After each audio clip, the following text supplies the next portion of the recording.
The station didn't even have a proper name.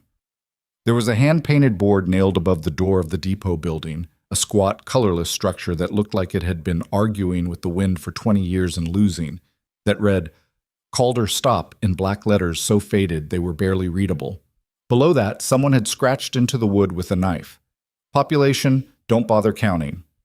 Lenora Hale read those words 3 times. She wasn't sure if it was meant as a joke. She stood on the platform with her trunk beside her and her traveling bag looped over one arm and tried to look like a woman who had a plan. She did not have a plan. What she had was a letter, folded and refolded so many times the creases had gone soft as cloth, tucked into the inner pocket of her gray wool coat. She had read it so often she could have recited it from memory, though she had stopped wanting to. "Lenora," the letter began, "I know you are skeptical of men who make promises. I am asking you to trust this one. I will be waiting for you at Calder Stop on the 14th of October. We will begin our life together the right way, standing on solid ground." It was the 14th of October. The platform was empty except for her. The train that had carried her from St. Louis had pulled away 11 minutes ago. She had watched it go without moving, as if stillness might somehow change what was happening. It didn't. The smoke thinned and disappeared around a curve in the landscape and left her alone with the sound of dry grass bending in the wind. She had been standing there for close to 30 minutes when the depot door opened and a man in a stained canvas apron came out with a broom. He took one look at her and stopped sweeping. "You waiting on someone, miss?" "I am." Her voice was steady. She was proud of that. "His name is Whitmore, James Whitmore. He was supposed to meet this train." The man with the broom scratched the back of his neck. "Don't know the name. He's from Casper, I believe, or somewhere south of it. She stopped. She had been about to say he writes beautiful letters, and caught herself. "He arranged for me to come here. Nobody's been through here today but the freight boys, and they came and went before noon." He glanced past her at the empty road leading away from the station, as if Whitmore might materialize from the direction of the hills. He didn't. "You got family nearby? Somewhere you're headed after this?" "No." The man looked at her trunk. He looked at the sky, which was going the color of a bruise in the northwest. "There's a bench inside," he said finally. "You can wait in there if you want. Gets cold fast out here once the sun drops." "I'm fine," Lenora said. He went back inside. She stayed where she was. The cold came the way he'd warned, fast and without mercy. By the time the sun had sunk to the level of the distant ridgeline, the wind off the mountains had teeth in it. Lenora's fingers had gone stiff inside her gloves. She was aware, in a distant and almost academic way, that she should go inside, that pride was a poor substitute for warmth, that no one here knew her anyway and had no opinion worth protecting. She did not move. She kept thinking, against all sense, that he might still come, that there had been some delay, a lame horse, a washed-out road, something ordinary and explicable. Men were delayed all the time. The West was full of complications she didn't understand yet. Maybe— Stop it, she told herself. You know what this is. She did know. She had known from the moment the train pulled away and the platform was empty. She had known it the way you know when a tooth has gone bad. Not immediately, but in the slow and sickening accumulation of evidence that something is wrong in a way that cannot be fixed by waiting. James Whitmore was not coming. She had traveled 840 miles. She'd counted them on the map she'd brought, tracing the route with her finger on the long days in the rail car, to marry a man she had never met in person. They had corresponded for 7 months. He'd found her through an advertisement she'd placed in a Kansas City paper, the kind of advertisement that respectable women placed only in desperation, and she'd been desperate. Her father had died the winter before, leaving debts she hadn't known existed. Her older sister had married a man who made it clear Lenora's presence in their home was temporary. She was 26 years old, educated, capable, and completely without options in a world that had very few to offer women who couldn't afford to wait. Whitmore's first letter had been straightforward. He was 31, a ranch foreman, working toward his own land. He wanted a wife who could work, who wasn't afraid of hard country, who understood that comfort would come later if it came at all. He was honest about that. She'd respected it. His subsequent letters had warmed, not into flowery declarations, but into something that felt genuine. He'd described the mountains. He'd described what he was building.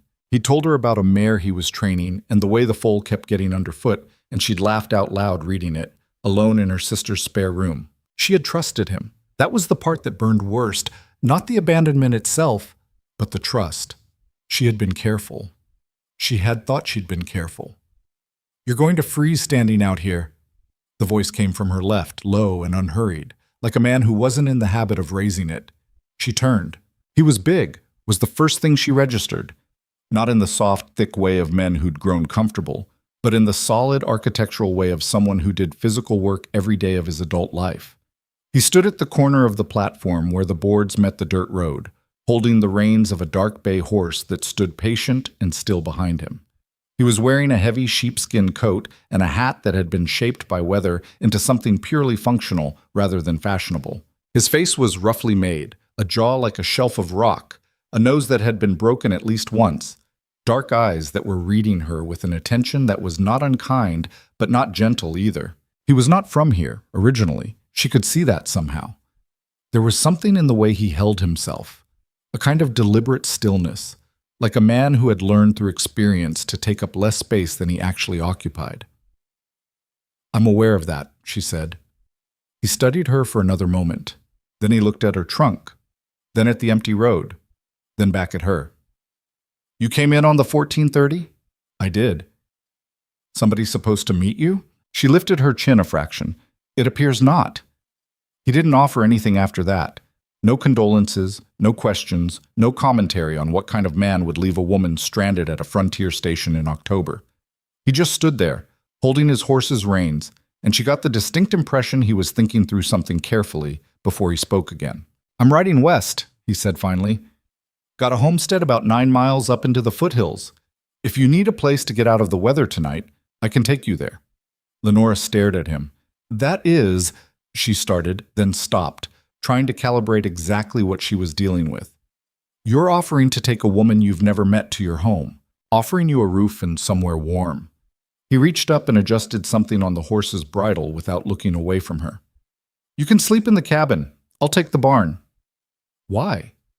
He seemed to consider that a fair question. "Because it's going to be cold tonight, and you're standing outside with no transportation and one piece of luggage." He paused. "And because it's the right thing to do." "You don't know anything about me." "No," he agreed.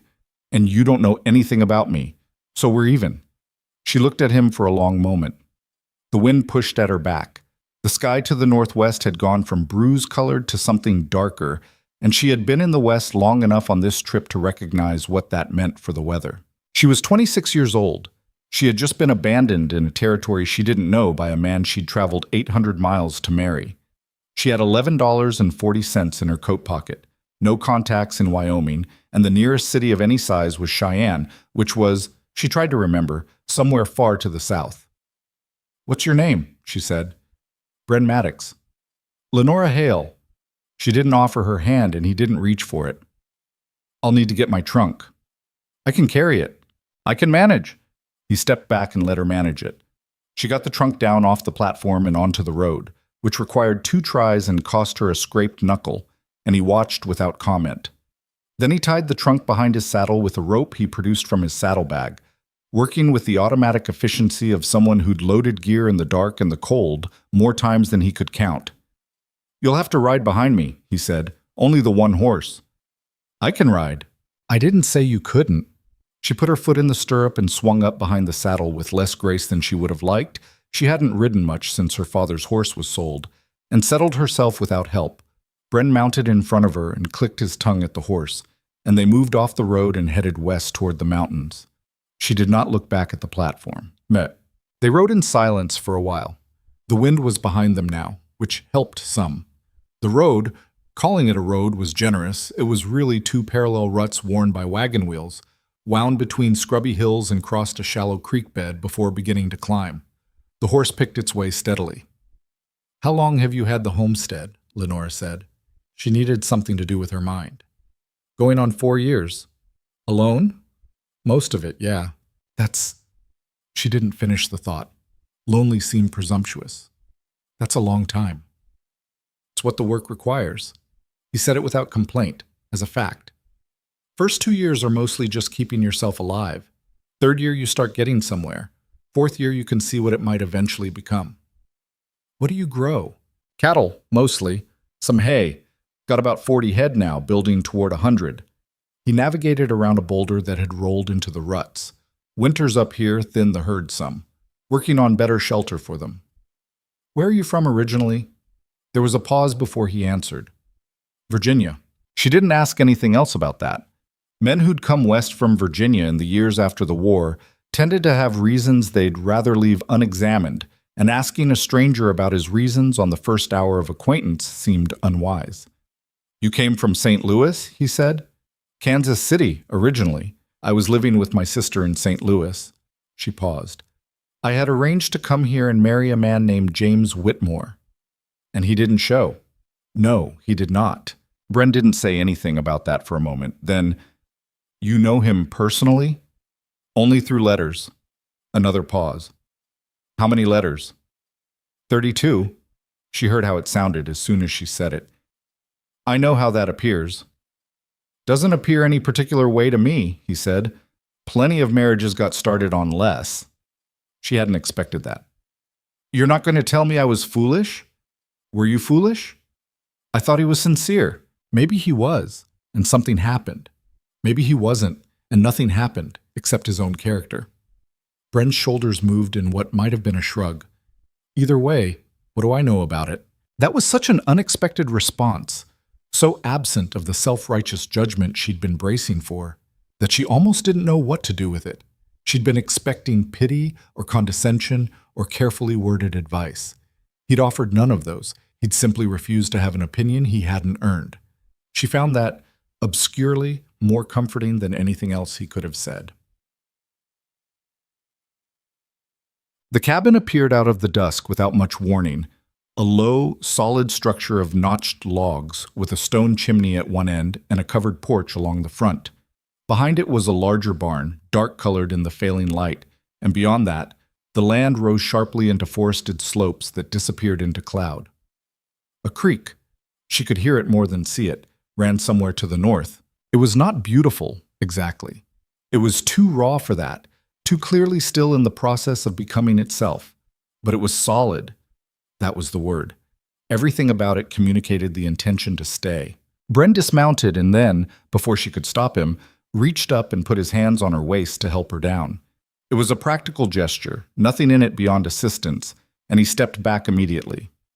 But for a moment she'd been aware of how large his hands were, and how she'd been riding for an hour behind a man she didn't know, and how the nearest neighbor was probably several miles away. She was afraid. She was also aware that she had made a decision, and intending to undo it now, because her nerves were catching up with her, was not something she was willing to do. Firewood stacked on the left side of the porch, Bren said, unloading her trunk from the horse. I'll get a fire started before I put him up. I can start it. He looked at her. I'm capable of starting a fire, she said.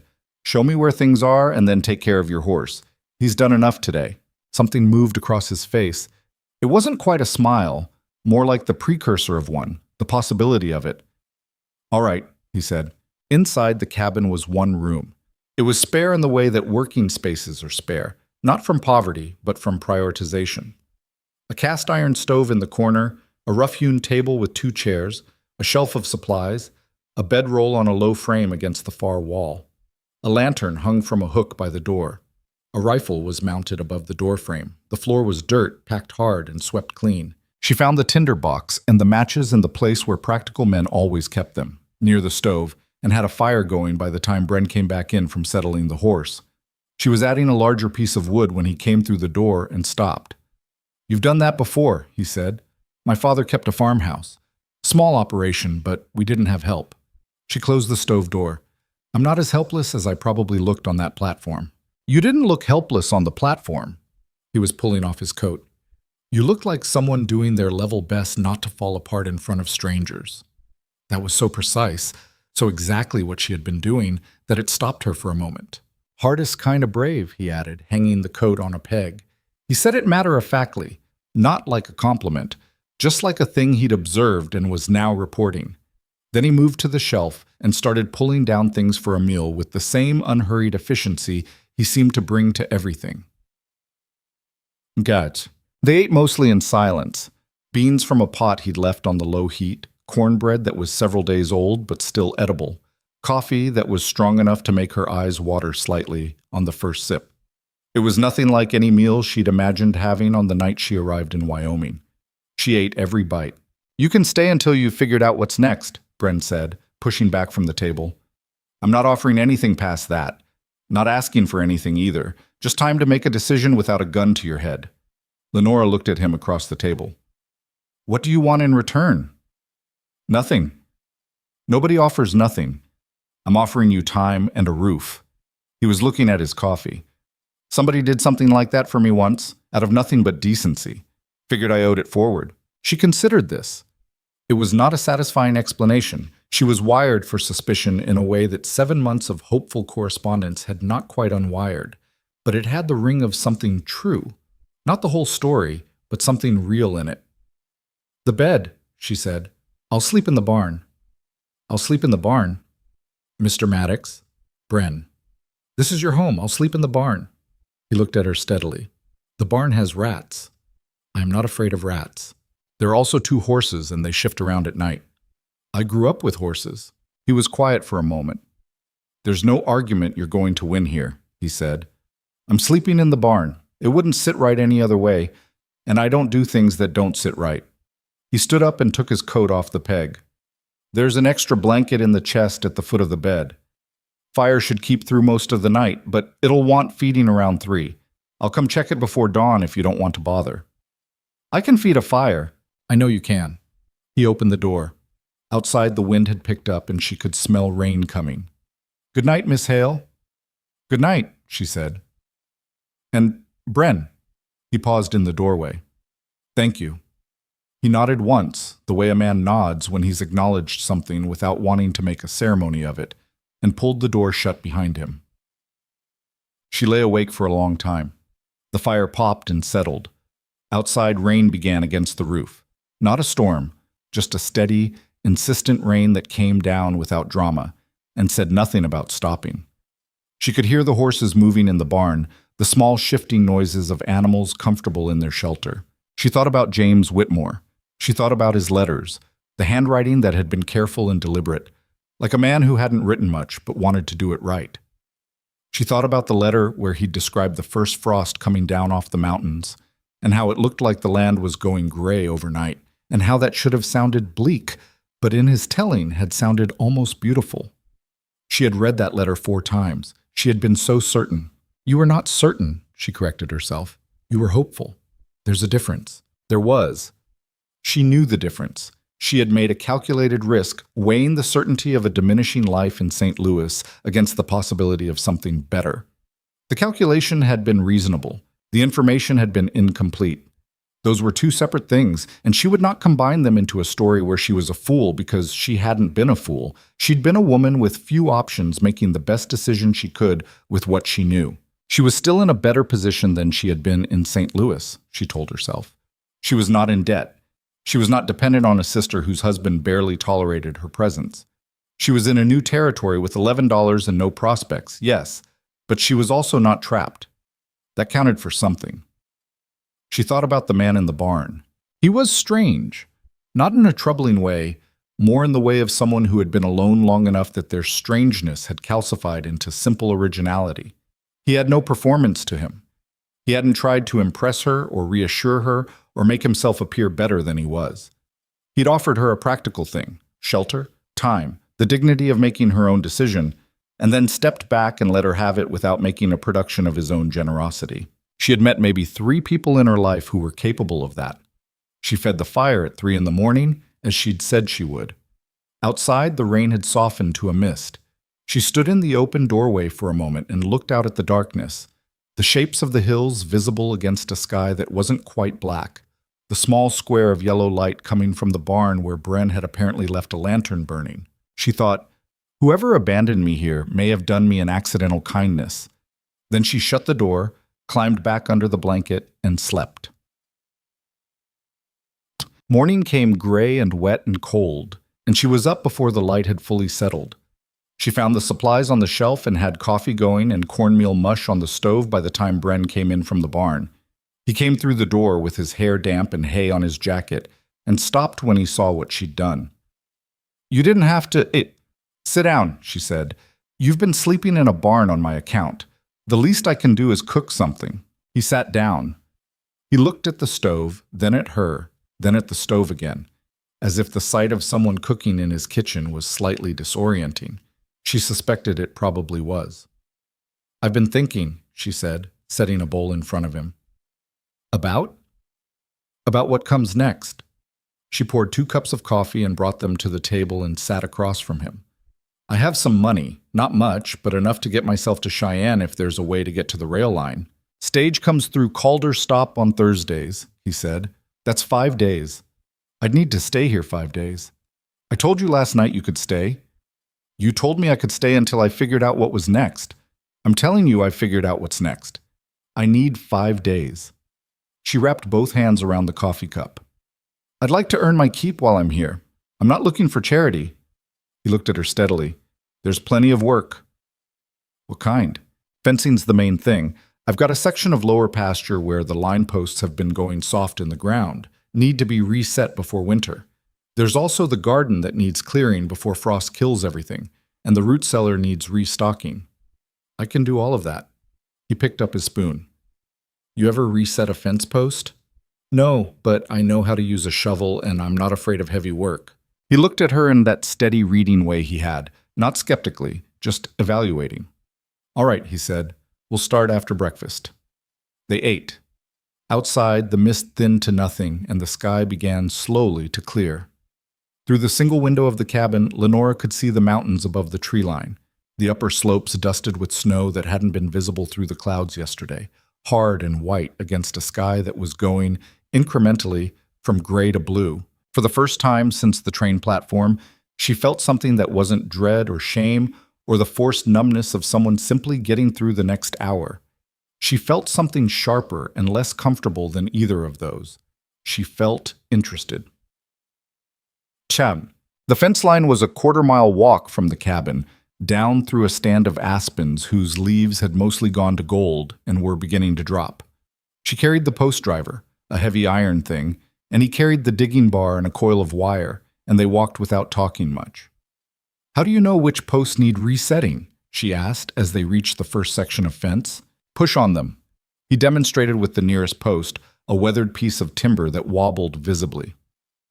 "They frost heave in the ground over winter. Some of them come loose enough the cattle can push through." "And the cattle? Where are they now?" "Upper pasture.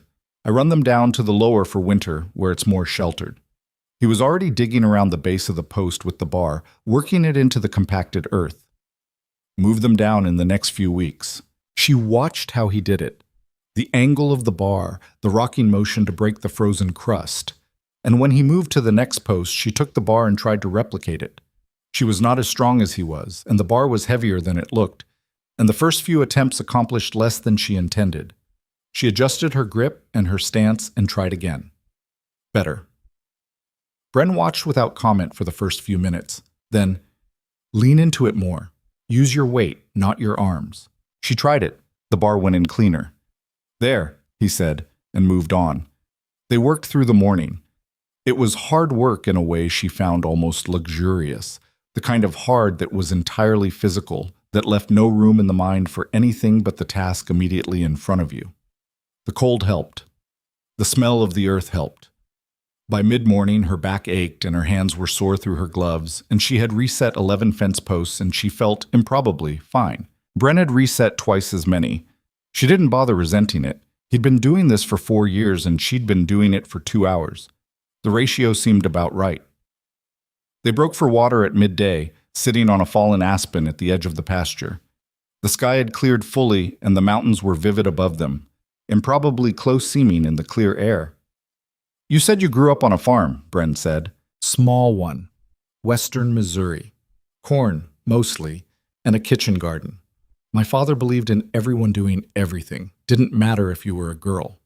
She looked at her hands. "My sister found that philosophy exhausting. I found it useful." "Where's your sister now?" "St. Louis, married well. She's fine." "And your father?" "Died last January." She said it flat, The way you say things you've had to say often enough that the initial rawness has been worn off, but the place is still tender underneath. He had debts I didn't know about. The farm had to be sold. That's how you ended up answering an advertisement for a frontier wife, yes. She looked out at the mountains. It wasn't my first choice. I want to be clear about that. What was your first choice? She thought about it. Teaching, she said.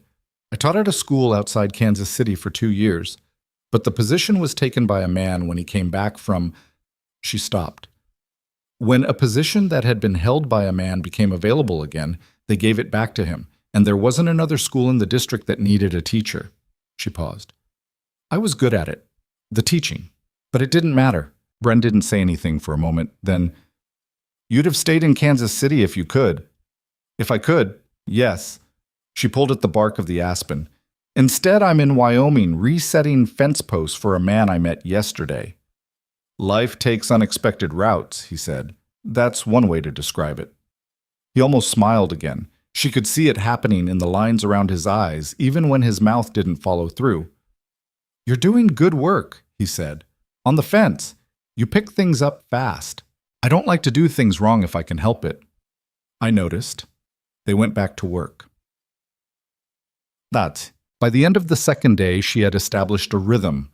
Up before light, fire-fed, coffee on, something from the stores turned into breakfast. Then work, whatever work Bren laid out for the day. The fence took the first 2 days. The garden took the third.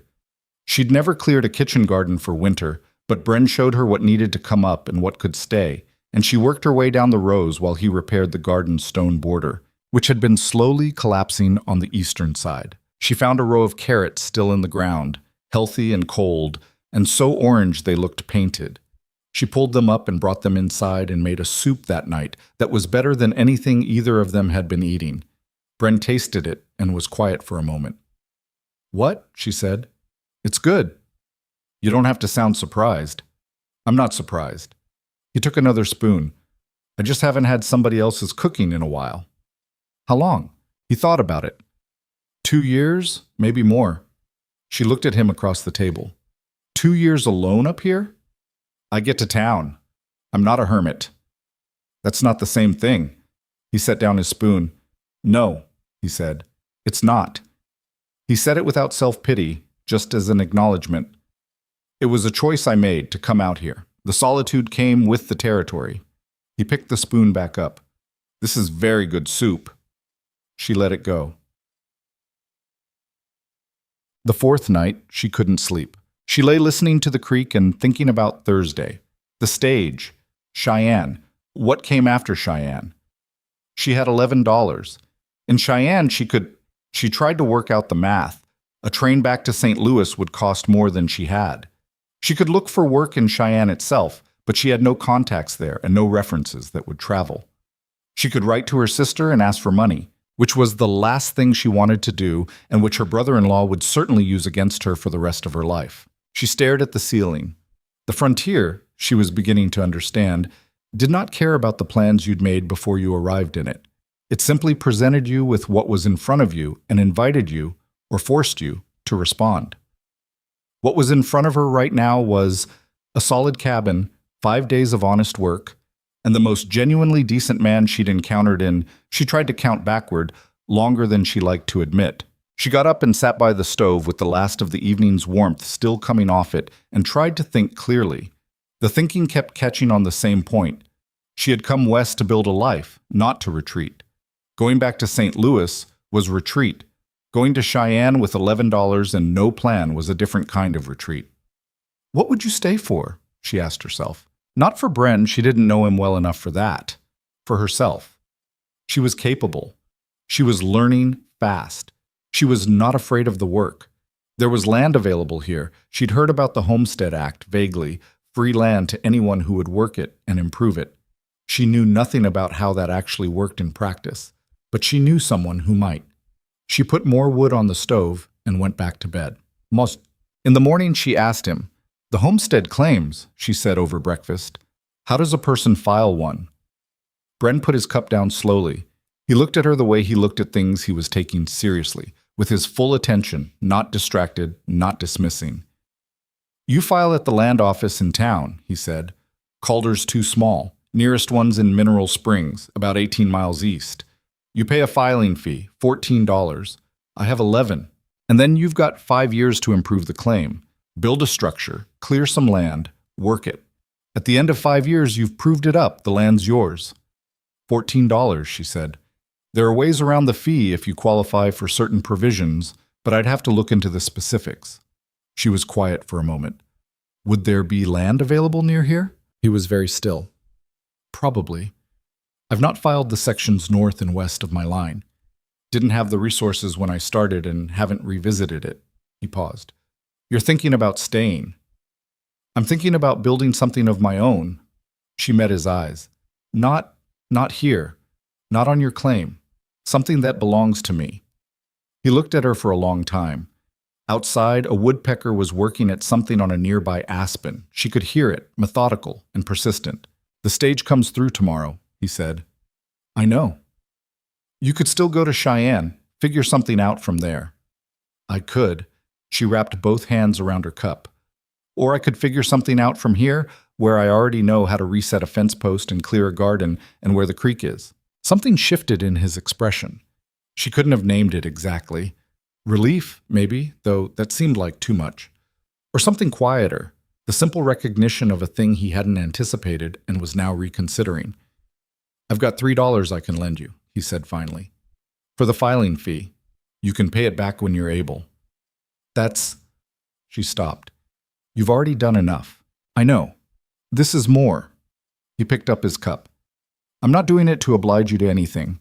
I want to be clear about that. I'm doing it because you're... He stopped. Because it seems like a reasonable decision, and I don't see why you shouldn't have the chance to make it. She thought about the woman who had stood on the platform 2 nights ago, rigid, fighting her own face, trying to look like someone who wasn't drowning. All right, she said.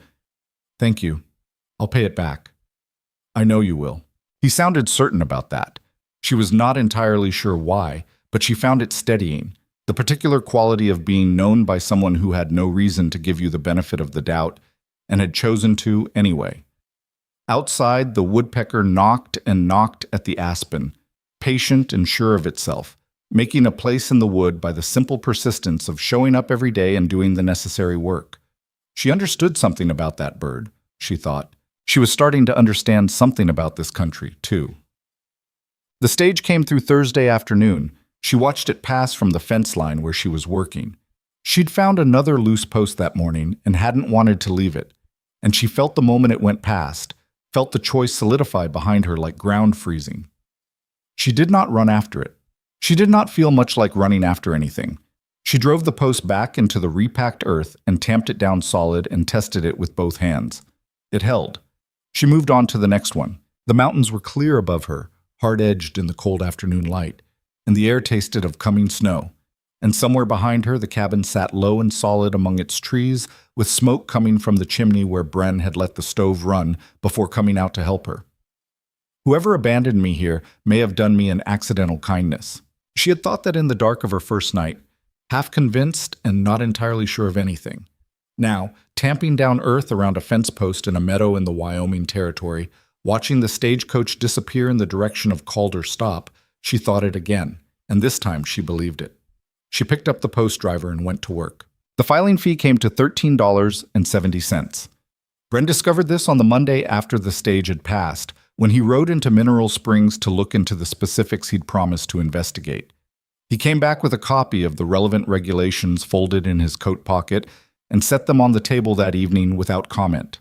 Lenora read them twice, carefully, while the stove worked at taking the edge off the cold that had been settling in hard since the previous night. $13.70, she said. The 14 I quoted was from a couple years back. They adjusted the fee downward for single female claimants last year. She did the math without saying it out loud.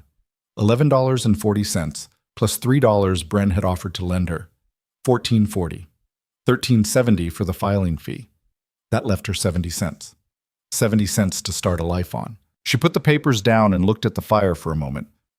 I need to know what it costs to live through a winter up here. Food, fuel, what needs to be laid in? Bren sat down across from her. Depends on how prepared you go in. A bad winter on a short supply list can kill you. I don't say that to frighten you, just as a fact. I understand that. You'd need to put up food through fall. Meat, mostly. Venison, if you can get it. Salt pork, if you can't. Root vegetables from the garden. Dried goods. Firewood is the other thing. You'd want a serious cord stacked before the first heavy snow. He paused. What I'm telling you is that you couldn't file the claim and then survive on what's left. Not alone. Not a first winter. She already knew that. She'd been working it out for 4 days, quietly, in the back of her mind, the way she worked out problems she wasn't ready to say out loud yet. The numbers didn't close. That was the plain truth of it. I could work, she said, in town, for wages. Mineral Springs has a boarding house that takes in laundry and a hotel. Maybe a teacher's position if the school board has room, but they'd have to want a woman in it. He said this last part without editorial tone, just reporting what she'd find. A teacher's position. She looked up. Don't get ahead of it. I said maybe. Who do I talk to about that? He was quiet a moment. The school board chair's a man named Porter Hensley. Has the dry goods store on the main street. Fair man mostly. His wife has more say than he does on school matters, so she's really who you'd want to talk to. Lenora folded the regulation papers and set them squarely on the table. There was a shape beginning to emerge from the math. Not an elegant shape, not a comfortable one, but a shape with some internal logic to it. She would file the claim. She would find work in Mineral Springs to get through the first winter. She would live on almost nothing and put everything she earned toward supplies in the land. It would be harder than anything she'd planned when she'd boarded the train in St. Louis. I need to go to Mineral Springs, she said. I'm going back Thursday for supplies. You're welcome to come along. She nodded. Then, because she'd been raised to say difficult things directly, rather than letting them accumulate into unspoken obligation. I know this isn't what you signed up for when you brought me here. Having someone in your space, taking up your time. Bren looked at her steadily. I didn't sign up for anything, he said. I made a decision that seemed right, and I still think it was right. Leave it there. She left it there. Mineral Springs was 18 miles east along a road that improved marginally as it went, which suggested the town had originally been more important than Calderstop and had only modestly failed to live up to that promise. There were maybe 300 people, a main street with a mercantile, a hotel, a blacksmith, a doctor's office, and a saloon that didn't advertise itself but that everyone knew about. The land office sat at the east end of the street in a building that also served as the county clerk's office and occasionally the justice of the peace. The land agent was a man named Fitch, younger than Lenora expected, with ink-stained fingers and a manner of extreme bureaucratic caution that she suspected was covering genuine nervousness at being presented with a woman filing independently. You understand the requirements, he said, for the third time, looking at the paperwork she'd completed in Bren's cabin the night before with Bren's pen and Bren's lamp, and Bren reading over her shoulder to check her figures. I understand them, she said. 5 years continuous improvement. I've read the regulations. I understand them. She set the money on the desk. $13.70. Will you count it, please, and give me a receipt? He counted it. He gave her the receipt.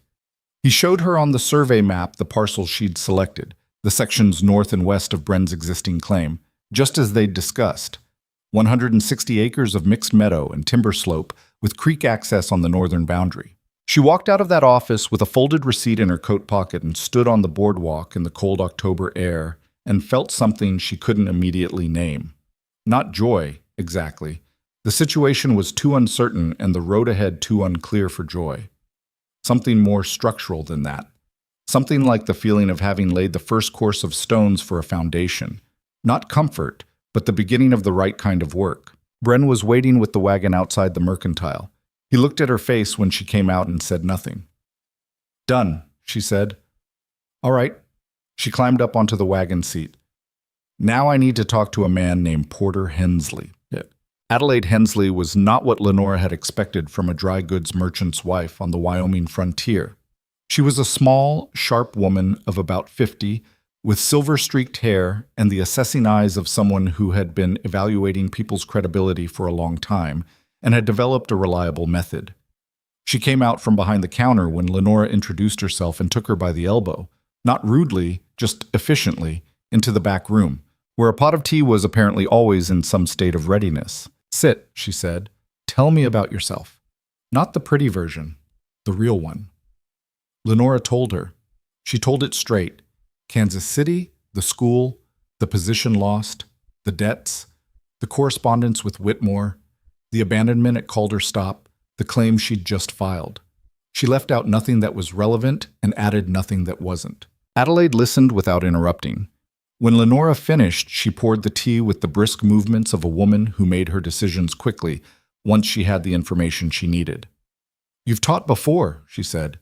2 years, 18 students, ages 6 through 14. Arithmetic, reading, composition, geography. The school here has 23 students and a teacher who's been asking to be released since August because she wants to go back to Ohio. Adelaide set the tea down in front of her. "I can offer you the position through the end of the school year. It pays $11 a month. The previous teacher boarded with us. You can do the same if you want, and I'll take $3 of that for room and board. $8 a month clear. When would I start?" "Monday week, if you can manage it." "I can manage it." Lenore picked up the tea. "Thank you, Mrs. Hensley." "Don't thank me yet.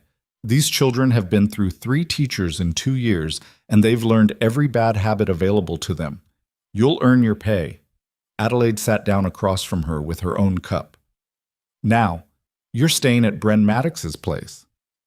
"Temporarily, until I can establish my own claim." Adelaide looked at her over the rim of her cup with the expression of someone choosing their words. "Bren's a good man. He doesn't give people much opportunity to know that, but he is. He's had a hard few years and he keeps it to himself, which people here respect but also find puzzling. He seems like a man who prefers to work rather than explain himself." "That's one way to put it." Adelaide set her cup down. "There'll be talk about you staying with him. I want you to know that ahead of time, not because it should change anything, but because surprises are worse than warnings." "I expected talk," Lenora said. "It doesn't change anything." Adelaide looked at her with something that might have been approval, or might just have been the recognition of someone she'd decided to take seriously. "No," she said. "I don't suppose it does." "Well, Monday week then." The talk came sooner than Monday. She heard it first at the Mercantile while Bren loaded the wagon, 2 women behind her in the yard goods section, who had not registered that she was close enough to hear, or had registered it and didn't care. "That's her, apparently. Just showed up with him last week." "Showed up from where?" "Nobody knows exactly. Some say she was supposed to marry someone else. And she ended up at Bren's instead. Convenient." She kept her attention on the bolt of heavy cotton she was pricing out.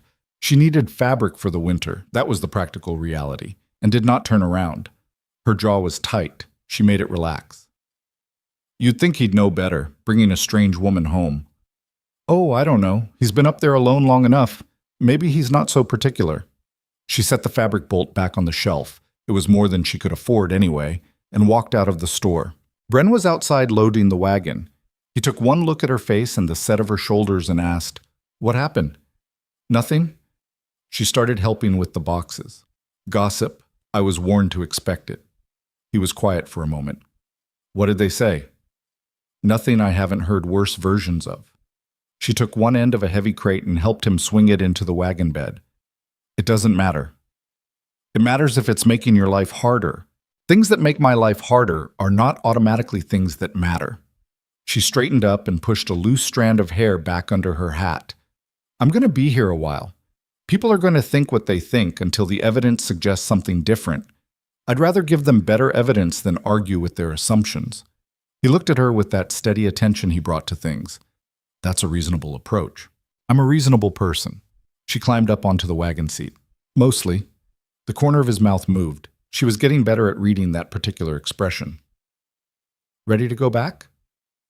"Not yet. I need to stop at the dressmaker. I'm going to ask if there's any piecework I can take back with me.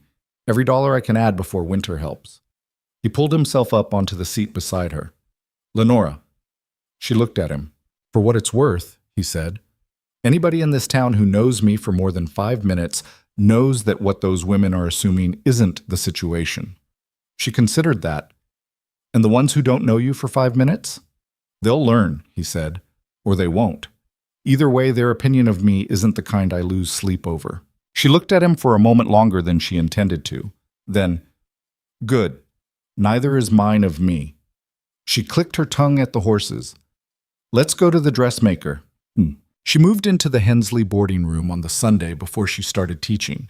Bren drove her in with the small amount she'd accumulated, her original trunk, some fabric she'd gotten from the dressmaker for piecework, a jar of preserves from the garden that Adelaide had somehow already obtained and pressed into her hands the week before. At the wagon, before she went inside, she stopped. I need to settle what I owe you, she said. You don't owe me anything. $3 for the filing fee. When you have it, Lenora, not before. She looked at him. He was standing in the cold in his sheepskin coat with his hat pushed back and his arms crossed, and she thought about the first night, the barn, the fire, the steady knock of the woodpecker, the yellow square of lantern light. How she'd lain awake doing the arithmetic of a future and come up short every way she ran it. I will pay it back, she said. I want you to know I mean that. I know you mean it. He looked past her at the Hensley house, then back. The school's on the far end of town from here, about a 10-minute walk. The road gets icy in December. Mind the stretch in front of the livery. It's in a shadow and doesn't thaw. I'll mind it. I'll be in town most Thursdays for supplies. If you need anything from the claim, let me know and I'll bring it down. I won't need much. Probably not. He settled his hat back properly. You'll do well at the teaching. Those kids could use someone who doesn't let things run over them. She almost laughed. Is that a compliment? Yes. He said it plainly, without decoration. Then he climbed back up onto the wagon and picked up the reins. Take care of yourself, Miss Hale. She watched him drive away down the main street of Mineral Springs, the wagon wheels crunching on the frost-hardened road, and then she picked up her trunk and went inside. The classroom was exactly as Adelaide had described. 23 children between the ages of 6 and 15 in various states of educational abandonment, in a room that was too cold in the morning and too warm by noon when the stove had been running a while. The previous teacher had left behind a set of primers that were mostly intact, a cracked chalkboard, and a note that read simply, "Good luck." The Grady twins are the clever ones. Don't let them convince you they're slow. She read the note, put it in her pocket, and looked out at 23 faces watching her with the patient, evaluative attention of children who have already outlasted several adults. My name is Miss Hale, she said. I'm not from here, and I expect you already know that. Here's what else you should know. I'm not leaving in the spring, and I'm not interested in spending the winter managing bad behavior. So we're going to decide right now. She looked at the room, all of it, not just the faces in front. What kind of year this is going to be? Silence. A boy in the middle row, one of the Grady twins, she'd bet money on it, said carefully, What are the choices? The first choice is that you give me your attention and I give you mine, and we get somewhere together. The second choice is that we spend the winter in a standoff and nobody learns anything. She picked up a piece of chalk. The second choice is boring and I don't recommend it. Another silence. And then the boy in the middle row, definitely a Grady, said, I vote for the first one. Then we're in agreement. She turned to the board and wrote the date. Let's begin. November came in cold and stayed that way. She taught through the week and did piecework by lamplight through the evenings and put every spare dollar she had into a tin she kept under the floorboard in her room. Not because she didn't trust the Hensleys, but because it was hers, and she needed it to feel like it was hers. On Thursdays, she watched for Bren's wagon, and sometimes he stopped, and sometimes he didn't. He was always busy, always carrying something somewhere. But when he did stop, they talked for a few minutes at the side of the road or over a cup of coffee at the hotel, and she found herself looking forward to those Thursday mornings in a way she noticed but chose not to examine too carefully. He did not push for anything. He did not ask her about the claim's progress or the teaching or how she was managing in a way that implied she might be failing. He asked the way a person asks who is genuinely curious and trusts you to tell them only what you want to tell. One Thursday in late November, he pulled up outside the school just as she was letting the children out for the noon break. I found something on the north section of your claim you should know about, he said without preamble. She stepped down from the school's porch. What kind of something? Somebody's been camping there. Recent fire, some tracks. Looked like 2 men maybe 3 days ago. She felt the cold in a different way for a moment. On my claim, On your claim. Now, he held up one hand before she could speak. Could be drifters passing through. That stretch of the valley is a natural corridor up toward the high country. Doesn't necessarily mean anything beyond that. But you think it means something. He was quiet for a moment. I think you should know about it, and I think it would be worth riding up there and having a look yourself before the ground gets too frozen to read anything. She looked at him. Can we go Saturday? I'll pick you up at 7. The children were beginning to drift back toward the schoolhouse door, watching the exchange with the frank interest of children who know adult business when they see it. The Grady boy, Thomas, she'd established, his twin being Henry, called out from the doorway. Is that your fella, Miss Hale? Thomas Grady, she said, without turning around. You are going to spend the second half of this day reviewing your multiplication tables, and I am going to ask you every single one. The doorway went quiet. Bren had the expression that wasn't quite a smile again. 7 o'clock, he said. I'll bring extra coats. Saturday was the kind of clear, brutal day that Wyoming delivered in November without apology. The sky so blue it almost hurt to look at it, and the cold so dry it burned in the nose and throat on the first breath. They rode up from the valley road onto the claim's lower meadow, the horses blowing steam, and she saw for the first time in daylight what she'd staked her future on. It was more than she'd allowed herself to picture. The meadow ran roughly 300 yards north to south, bordered on the west by a stand of lodgepole pine that would need thinning but provided a natural windbreak. The creek that formed the northern boundary was narrow but clear. She could see where it ran along the base of a small rise before turning east toward Bren's property. The land climbed gently to the east in a way that would catch the morning sun. Behind the pine stand to the west, the slope went up into aspens that were bare now, but she could imagine them in the turn, a wall of gold above the meadow. She had not, in her practicality and urgency, let herself want this. Now she made herself look at it and let the wanting come. It felt dangerous and necessary in equal measure. The campsite's here, Bren said, pulling up near the tree line. He swung down and she followed, and he showed her what he'd found. A circle of stones that someone had used as a fire ring, the ash gone gray and scattered, but still readable, and in the soft earth around it, boot prints. 2 sets. Drifters, she said, examining them. Probably. He crouched down near the fire ring. But they were here long enough to build a proper fire, not just pass through. Is that a problem? He straightened. On unclaimed land, no. On a filed claim, it depends on what they were looking at. He scanned the meadow. This is good land. Good water access. Somebody with a claim elsewhere who wanted to push west might take an interest in a neighboring property if it looked like nobody was actively working it. She understood what he was saying without him having to say it directly. So I need to be visible up here. That would help. She looked at the meadow, the tree line, the creek. I can't build anything until spring. I don't have the materials or the money for them yet. No, but you could break some ground, get a few stakes in, make it obvious the land is being worked. He paused. I could help with that. I know what I've already done. He said it patiently, not impatiently. I'm not offering because I think you can't manage. I'm offering because 2 people work faster than 1, and my claim line runs along the eastern boundary of yours, which means a trespasser on your land is eventually a problem for my cattle, too. She looked at him. That's a very practical reason. It's a true one. There was a moment of quiet between them, the creek moving below them somewhere, the wind in the pines, the vast silence of a territory that had been here before either of them and would be here long after. She was aware of him standing beside her with his coat collar up and his hat low against the wind, looking out at the same land she was looking at. All right, she said. Next Saturday, then. We'll start breaking ground. He nodded.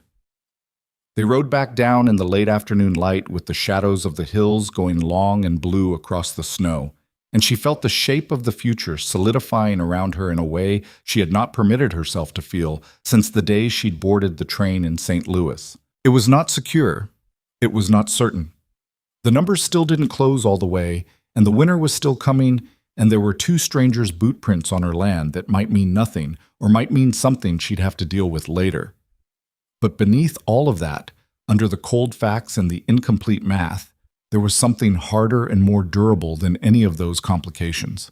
She was not going anywhere. She was not the woman on the platform anymore, rigid with shame, fighting to keep her face from doing what her chest was doing. That woman had already become someone else on the long ride into the foothills, in the dark of a borrowed cabin, in the work of 11 fence posts driven into frozen ground. She was still becoming, she'd be becoming for a long time, she suspected, but the direction was clear. West. Forward. Her own. The horses picked their way down the frozen road, and she rode without hurrying, letting the cold settle into the collar of her coat and watching the last light go off the mountains, and thought, this is the hardest thing I have ever tried to do. Then she thought, good. Easy things were never going to be enough. The groundbreaking took 3 Saturdays. The first one nearly broke her. They started at the northeastern corner of the meadow where the soil was deepest and the slope most gradual. The logical place for a structure eventually, Bren said, and she trusted his judgment on that, even though every muscle in her body would later object to the decision. The earth was not frozen solid yet, but it was getting there, the top inch giving way to a layer beneath that resisted the pickaxe with a stubbornness that felt personal. She swung it until her shoulders stopped working properly, and then she switched to the spade and moved the loosened earth while Bren drove stakes at measured intervals along the perimeter she'd mapped out on paper the week before. By noon, they had cleared and marked roughly a quarter of what she wanted done.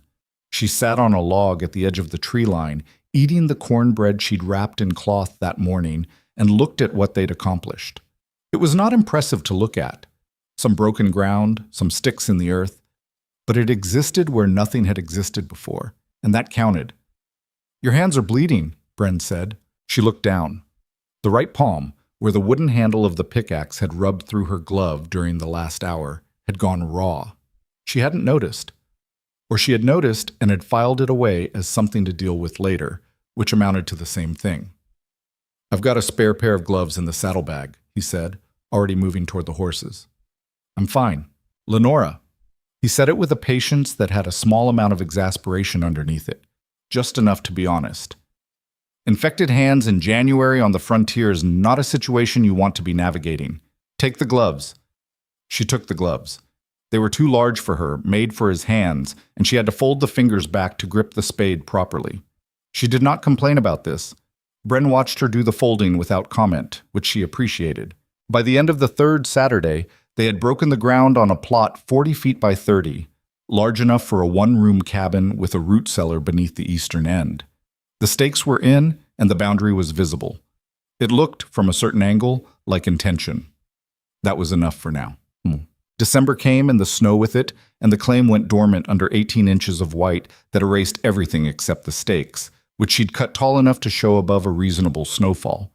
She worried about them at odd moments during the school week, during arithmetic drills, during the noon break when she stood at the window drinking tea and watching the weather move across the valley, and then told herself the worrying was useless, that the stakes would hold or they wouldn't.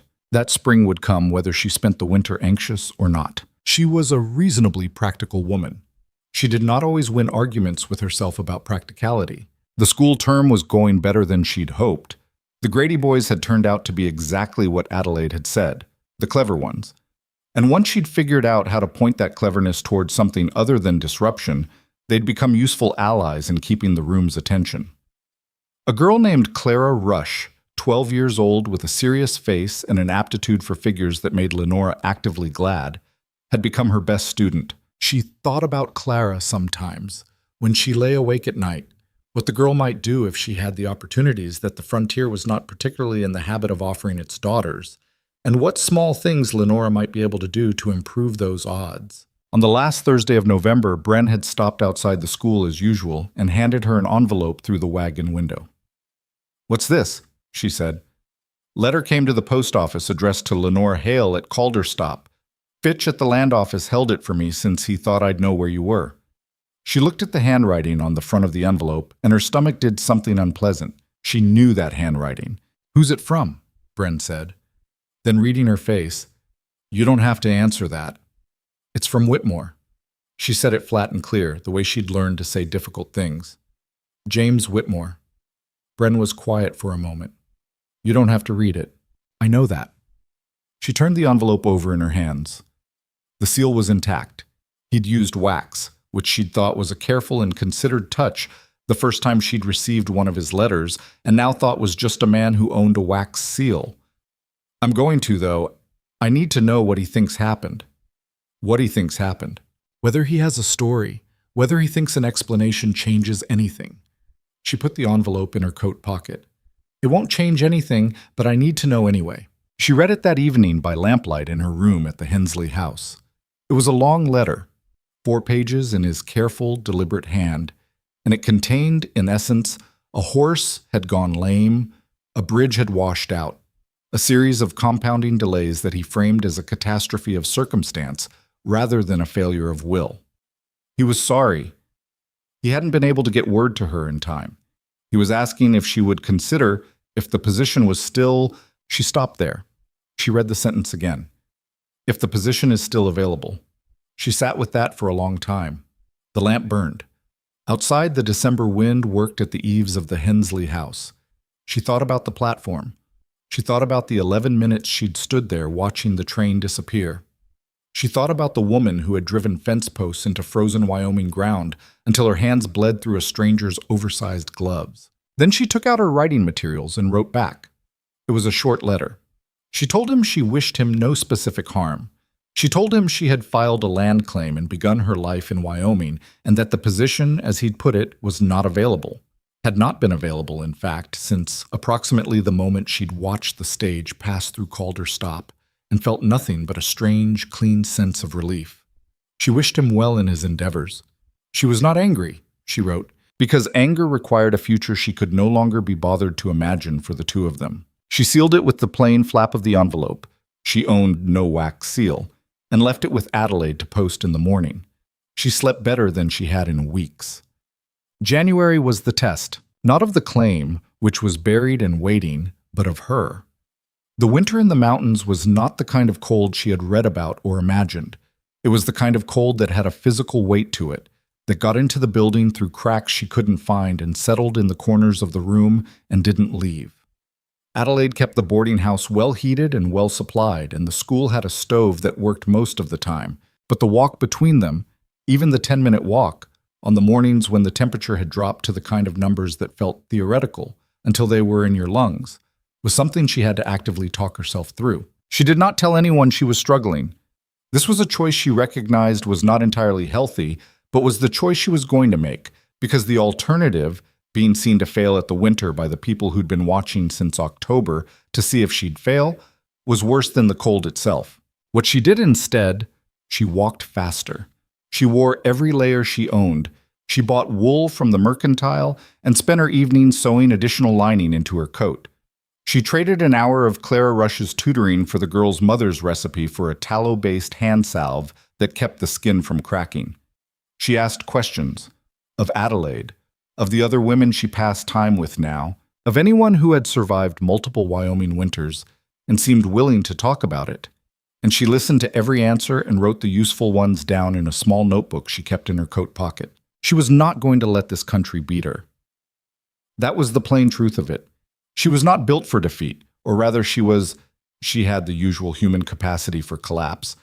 But she'd decided some time ago, probably around the age of 10, when her father had told her that the farm was smaller than it looked because hard times required selling pieces of it, that she would not be the kind of person who fell down and stayed there. Falling was acceptable. Staying down was not. Bren came through town most Thursdays, as he'd been doing. In January, the roads were sometimes impassable, and he didn't come those weeks, and she noticed the absence in a way she found irritating about herself. Not because she needed anything from him, but because she'd gotten used to the particular quality of his attention. He listened the way very few people listened, without constructing his response while you were still talking, without redirecting to his own experience before you'd finished with yours. She had told him things she hadn't told Adelaide or anyone else in Mineral Springs, not because she'd meant to, but because the conversation had been going somewhere and the information was relevant and it had come out before she'd decided whether to share it. One Thursday in late January, he came in stamping snow off his boots and sat down across from her in the hotel's small dining room and said, without any preamble, "I had a visitor on Monday." She looked up from her coffee. "What kind of visitor?" "Man named Greer. Runs a cattle operation east of here.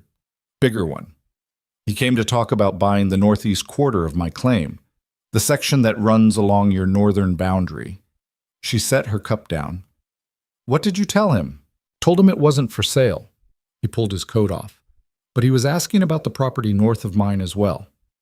Your claim, whether it was actively worked, whether anyone was up there. What did you tell him? That it was filed and being actively improved. He met her eyes. Which is the truth? The groundbreaking is real. The stakes are real. He's going to come back, probably, or he'll send someone to have a look for themselves. He accepted the coffee the hotel's girl brought and wrapped both hands around it. I want to be clear about something.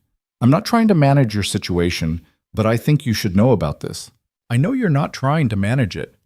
She thought through the implications quickly. The claim was real. The improvement was real. The filing was legal. Greer couldn't do anything about any of that directly. But a man with money and an interest in land had options that a woman with $11, now $30 in a tin under her floorboard did not. What's his character? Greer. Bren considered this the way he considered things he wasn't sure he had the full picture on. He's legal in his methods, from what I know, but he's the kind of man who thinks persistence is the same thing as being owed something. He paused. He'll come to you directly, I expect, to see if you can be discouraged. He's welcome to try. Bren's mouth did the thing it did. I thought you'd say something like that. Then why did you look worried when you came in? He was quiet for a moment. Because discouragement takes a lot of forms, he said. And not all of them look like what you're expecting. She thought about that long after he'd gone. She sat in the hotel dining room with the cold pressing at the windows and the lamp burning low on the table, and she turned his warning over in her hands the way you turn a tool to understand how it works.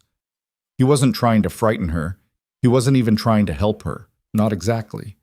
He was doing that thing he did where he laid information flat on the table between them and let her decide what to do with it. She had, over the past 3 months, come to understand that this was how he showed respect.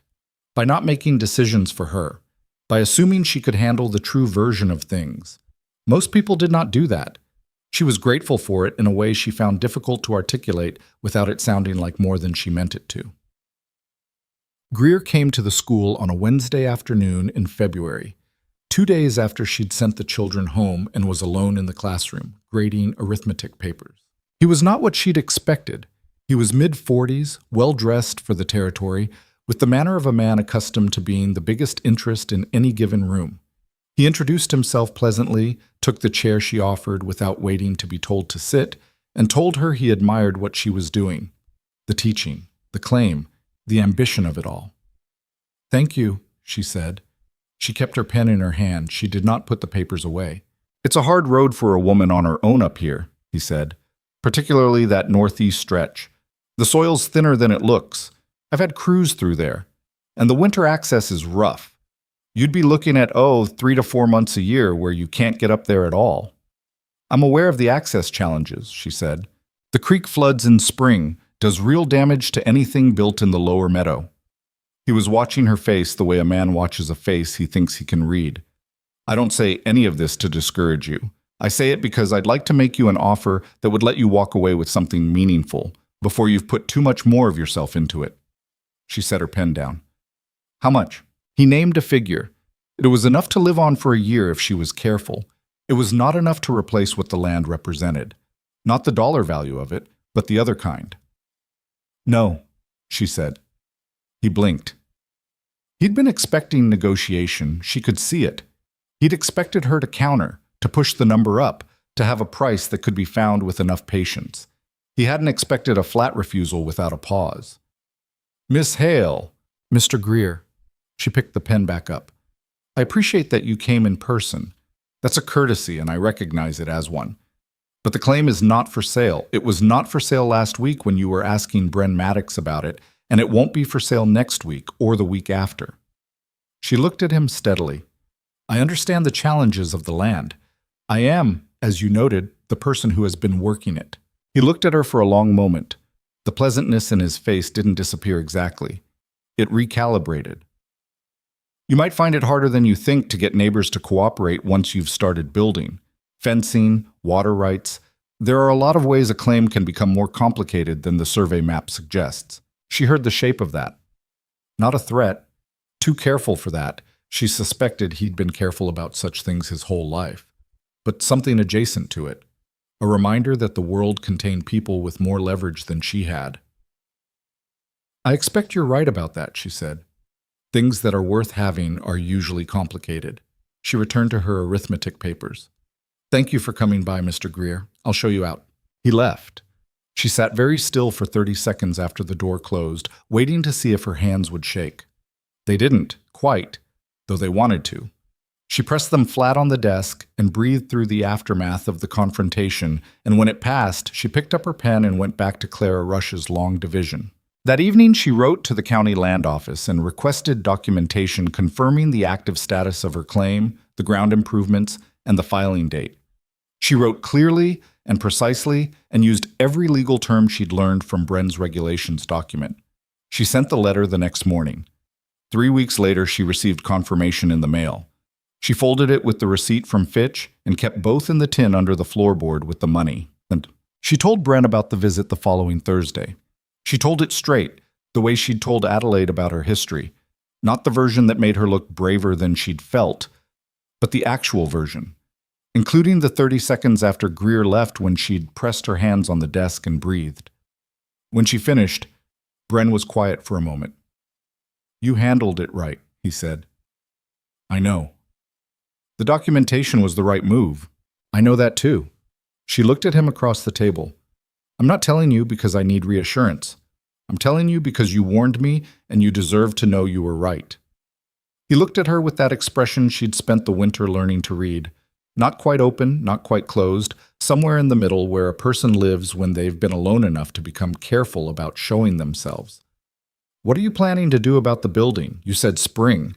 "Spring, as soon as the ground is workable." She'd been thinking about this for weeks, working out the numbers in the notebook she carried. "I can't pay for a frame structure. I don't have the money for milled lumber yet. But I can get logs cut from the standing timber on the western slope of the claim. That's one cost I don't have to pay." She paused. "The labor is the other problem. I'll help with the raising." She'd known he was going to say it. She'd known it, and she'd been preparing her response for 2 weeks, the one where she said she couldn't keep taking his time and his labor and his expertise without being able to properly compensate him for any of it, that there were limits to what she was willing to accept from someone else's generosity, even when that generosity was offered cleanly and without expectation. She had the response ready. She opened her mouth to deliver it. What came out instead was, "Why?" He looked at her. Not caught off guard. She'd stopped catching him off guard weeks ago, she thought, or maybe he'd just gotten better at not showing it. "What do you mean, why? You've been helping me since October. You lent me money, you drove me to Mineral Springs, you broke ground on the claim in November. You've been coming through town every week." She stopped. She hadn't meant to say that last part with quite that much weight in it. "You don't owe me anything. I've never given you a reason to invest this much time in my situation." He was quiet for long enough that she thought he wasn't going to answer in the direct way she was asking for. Then he said, "The first reason is the practical one I gave you already. Your land borders mine and how it develops matters to my operation." He turned his coffee cup in his hands. "The second reason is that when I came back from the war, and I don't talk about this much, I came west with nothing. Less than nothing, actually.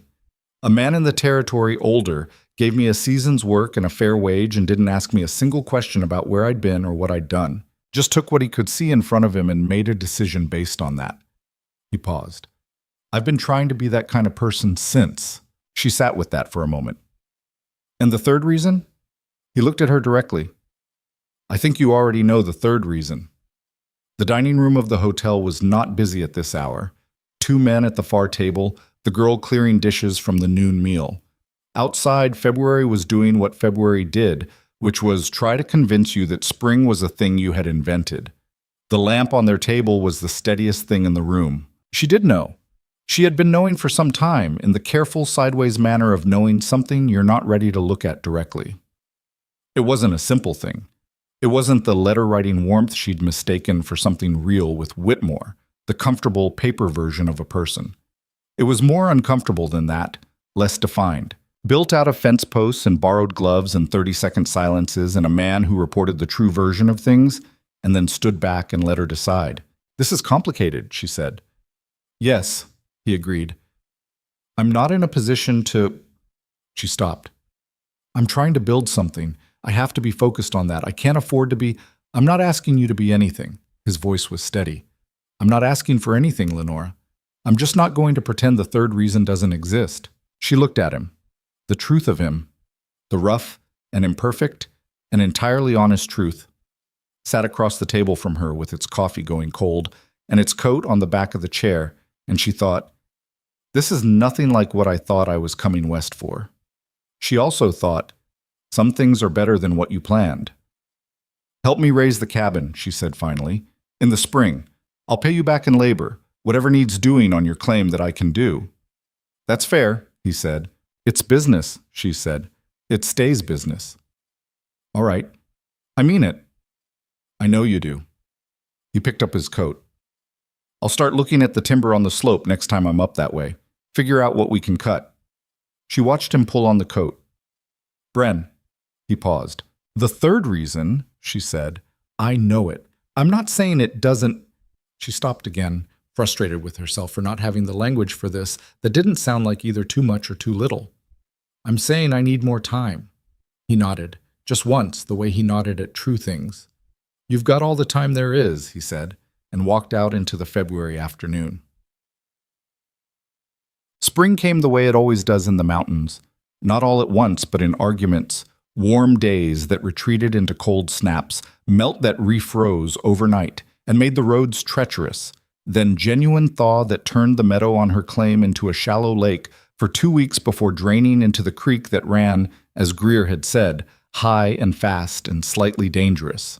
She walked the property in early April with her boots soaking through and made notes, and was not discouraged by any of it. Water moved, ground dried. That was the nature of things. Bren had identified 14 trees on the western slope that could be cut without compromising the windbreak, and he'd flagged them over the winter. They hired 2 men from Mineral Springs for the cutting. She paid half from her tin, Bren paid the other half and said she could reimburse him when she was able, and she wrote it in the notebook. And the logs came down the slope on a morning in late April, when the sky was high and pale, and the air smelled like mud and pine resin, and everything coming back to life at once. She stood at the edge of the cleared plot and watched the logs come down and felt something she didn't have a word for. Not happiness exactly, or not only that. More like the specific sensation of a long-running argument with the world finally, partially, going your way. They started laying the foundation the next Saturday. She worked beside Bren and the 2 hired men, and she was slower than all of them, and she did not stop.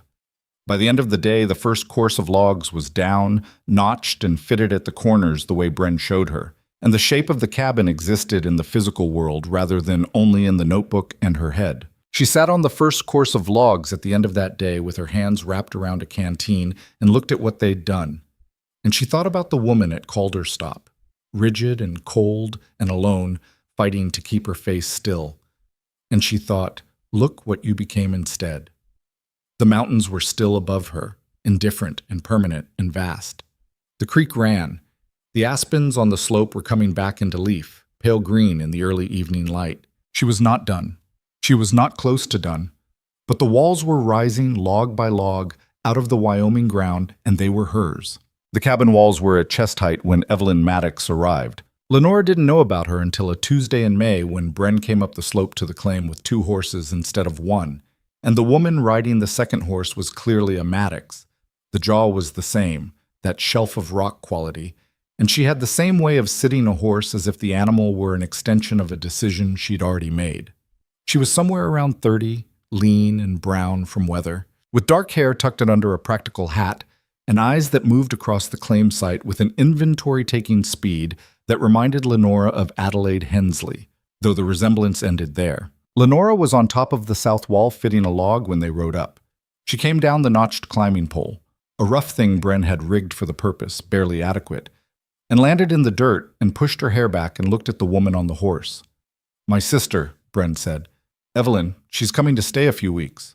Evelyn dismounted without waiting to be helped and looked at the half-built cabin with an expression that Lenora couldn't immediately read. Then she looked at Lenora, at her dirty hands and her work clothes and the scrape on her forearm from where a log had slipped 2 days ago and hadn't been worth stopping to deal with. You're the one who filed the North claim, Evelyn said. I am. Bren wrote me about you. She said it without warmth or coldness, just as a statement of fact. He said you were capable. That was generous of him. He's not generous with that word. Evelyn looked back at the cabin walls. What's the ceiling height going to be? Lenora blinked. 7 feet at the center ridge, 6 at the walls. Low. It's what the timber allows without additional cost. She kept her voice level. And a lower ceiling holds heat better through winter. Evelyn looked at her again. Something shifted in her expression. Not approval, not yet, but the lowering of some initial skepticism. That's true, she said. She handed her reins to Bren as if he were a post she was tying to, and walked toward the cabin to look at the notching on the corner joints. Bren caught Lenora's eye over his sister's head. His expression said, I should have warned you. She gave him a look back that said, yes, you should have. He had the decency to look mildly apologetic. The notching's clean, Evelyn said from the corner. Who taught you? Bren showed me the technique. I practiced on scrap timber for 2 weeks before we started the walls. Did you do these yourself? Most of them. The upper courses Bren did because I'm not strong enough yet to handle the green logs at that height without the risk of dropping them. Evelyn ran her hand along the joint. Yet, she repeated, I'll be stronger by next season. Another pause. Then Evelyn straightened and turned around and looked at the whole site. The staked plot, the cleared ground, the slope of the land toward the creek, the pine windbreak to the west. She was doing the same calculation Lenora had done the first time she'd ridden up here in November. What this was, what it could become, what it would cost to get from one to the other. All right, Evelyn said finally, to no one in particular. She walked back to the horses. I'll put my things at Bren's cabin and come up tomorrow morning. You could use another pair of hands on the roof framing if you're getting to that. I could, Lenora said carefully. Thank you. Evelyn took her reins back from Bren and mounted. Don't thank me. I've been sitting in Denver for 2 years and I need to use my hands for something that matters. She glanced at her brother. You're making coffee when we get back? Yes, he said. Good. She turned the horse and started down the slope without looking back. Bren looked at Lenora. She likes you, he said. Lenora stared at him. That was her liking me? She examined the notching, he said, as if this explained everything. Then he followed his sister down the slope, and Lenora stood alone in the middle of her building site and tried to figure out what had just happened. Evelyn came up the next morning as promised, and the morning after that, and the morning after that. She worked without needing direction. She'd grown up doing the same kind of labor, she explained once, shortly, when Lenora asked about it, on a farm in Virginia before the war had taken pieces of everything and left what remained barely recognizable. She knew timber, she knew tools, and she had an eye for structural problems that proved, within the first 2 days, to be genuinely valuable. This rafter's going to pull, she said on the third morning, pointing at the second piece of the roof framing they'd put up. See where the grain runs? It'll want to bow toward the downhill side when it dries out. Lenora looked. She couldn't see it yet. She hadn't developed that kind of eye for wood. But she filed the observation and the explanation together. What do we do about it? Replace it before you put the rest of the frame on. Now's easier than later. Evelyn was already working the piece loose. Hand me the draw knife. They worked. Lenora watched everything Evelyn did and asked when she didn't understand and didn't ask twice about the same thing, which seemed to be a currency Evelyn respected. By the end of the first week, they had established something that was not friendship exactly. It was too practical and too new for that, but was a functional working relationship with a kind of mutual honesty in it that Lenora found she appreciated. What she had not established was any sense of what Evelyn actually thought of the broader situation, meaning Bren, meaning the Thursday visits, meaning the third reason that sat unexamined but not unfelt in the space between everything else. She got her answer on a Friday evening. They'd stayed later than usual at the claim, trying to get the last of the roof framing set before an incoming weather system that Bren had predicted with the grim certainty of someone who'd learned to read Wyoming sky the hard way. When it became clear they wouldn't finish before dark, Lenora had said they should stop, that 1 day's delay was better than working by failing light on elevated structure, and Evelyn had agreed without argument. They'd walk back to Bren's cabin together because it was closer than Mineral Springs, and Bren had made coffee and a meal from what was in the stores. And afterward, Lenora had been helping wash the tin plates when Evelyn appeared in the doorway of the kitchen area and leaned against the frame. I want to ask you something, Evelyn said. Lenora kept washing. All right. When you decided to stay, after the man who'd left you at the station, when you decided not to take the stage, was that about Bren? She considered the question for a moment. It deserved an honest answer. No, it was about the land, and about not going backward. She set a plate on the drying cloth. Bren made it possible for me to have the choice. That's different from the choice being about him. Evelyn was quiet for a moment. He hasn't let anyone close since he came back from the war, she said. I'm not telling you that to make you feel responsible for it. I'm telling you because I think you should know it's not ordinary for him, what he's done here. I know that. Do you? Lenora turned to look at her. Evelyn was watching her with those inventory-taking eyes, and the expression of someone who is deciding how direct to be and has chosen very. I know he's private, Lenora said. I know this. She gestured a small motion that tried to indicate the whole situation without having to name it. Is not something he does. Yes, I know that. And you're holding it at arm's length. I'm being careful. There's careful and there's using caution as a way to avoid making a decision you've already made. Evelyn pushed off the doorframe. I'm not telling you to do anything. I'm telling you what I see. She stopped, and for the first time Lenora saw something in her face that wasn't assessment or practicality, but something more worn, more personal. He doesn't have a lot of people, Lenora. He chose this solitude, and I understand why he chose it, and I also think he's been in it long enough. She went to bed after that without another word on the subject, leaving Lenora alone with the wet plates and the low lamp and the sound of the creek outside and the particular weight of a truth she'd been carrying lightly for months and had just been asked to carry more honestly. The roof went on in the second week of May. It was the hardest 3 days of work Lenora had done since the groundbreaking, and the groundbreaking had nearly broken her. The framing was one thing, difficult but methodical, each piece following a logic she'd learned to see. The decking was another kind of hard, requiring her to work at a sustained height that her body had not yet accepted as ordinary, and with materials that were heavy and uncooperative and splinter-prone. She came down each evening with her arms shaking from the sustained effort of it, and ate whatever was in front of her without tasting it, and slept like something that had been switched off. On the third day, a Friday, they set the last of the decking, and Bren began laying the shake shingles starting from the low edge, while Lenora and Evelyn worked on getting the ridgepole seated. It was the kind of work that required 3 people doing 3 different things at once in a coordinated way. And the coordination was imperfect because they hadn't done it before. And the ridgepole was heavier than they'd planned for, and at one point the whole thing shifted wrong and Lenora dropped her end and grabbed for it and caught it at the cost of a deep splinter across the base of her thumb that she did not have time to deal with for another 40 minutes. When it was finally seated and secure, she sat down on the roof decking with her legs hanging over the edge and looked at the valley below her claim, the meadow greening up, the creek catching the late afternoon light, the distant line of Bren's fence posts running east toward his cabin, and felt such a profound and specific exhaustion that it was almost indistinguishable from peace. Evelyn sat down beside her. Neither of them spoke for a while. It's going to be a good cabin, Evelyn said finally. It's going to be a small, serviceable cabin. That's what I said.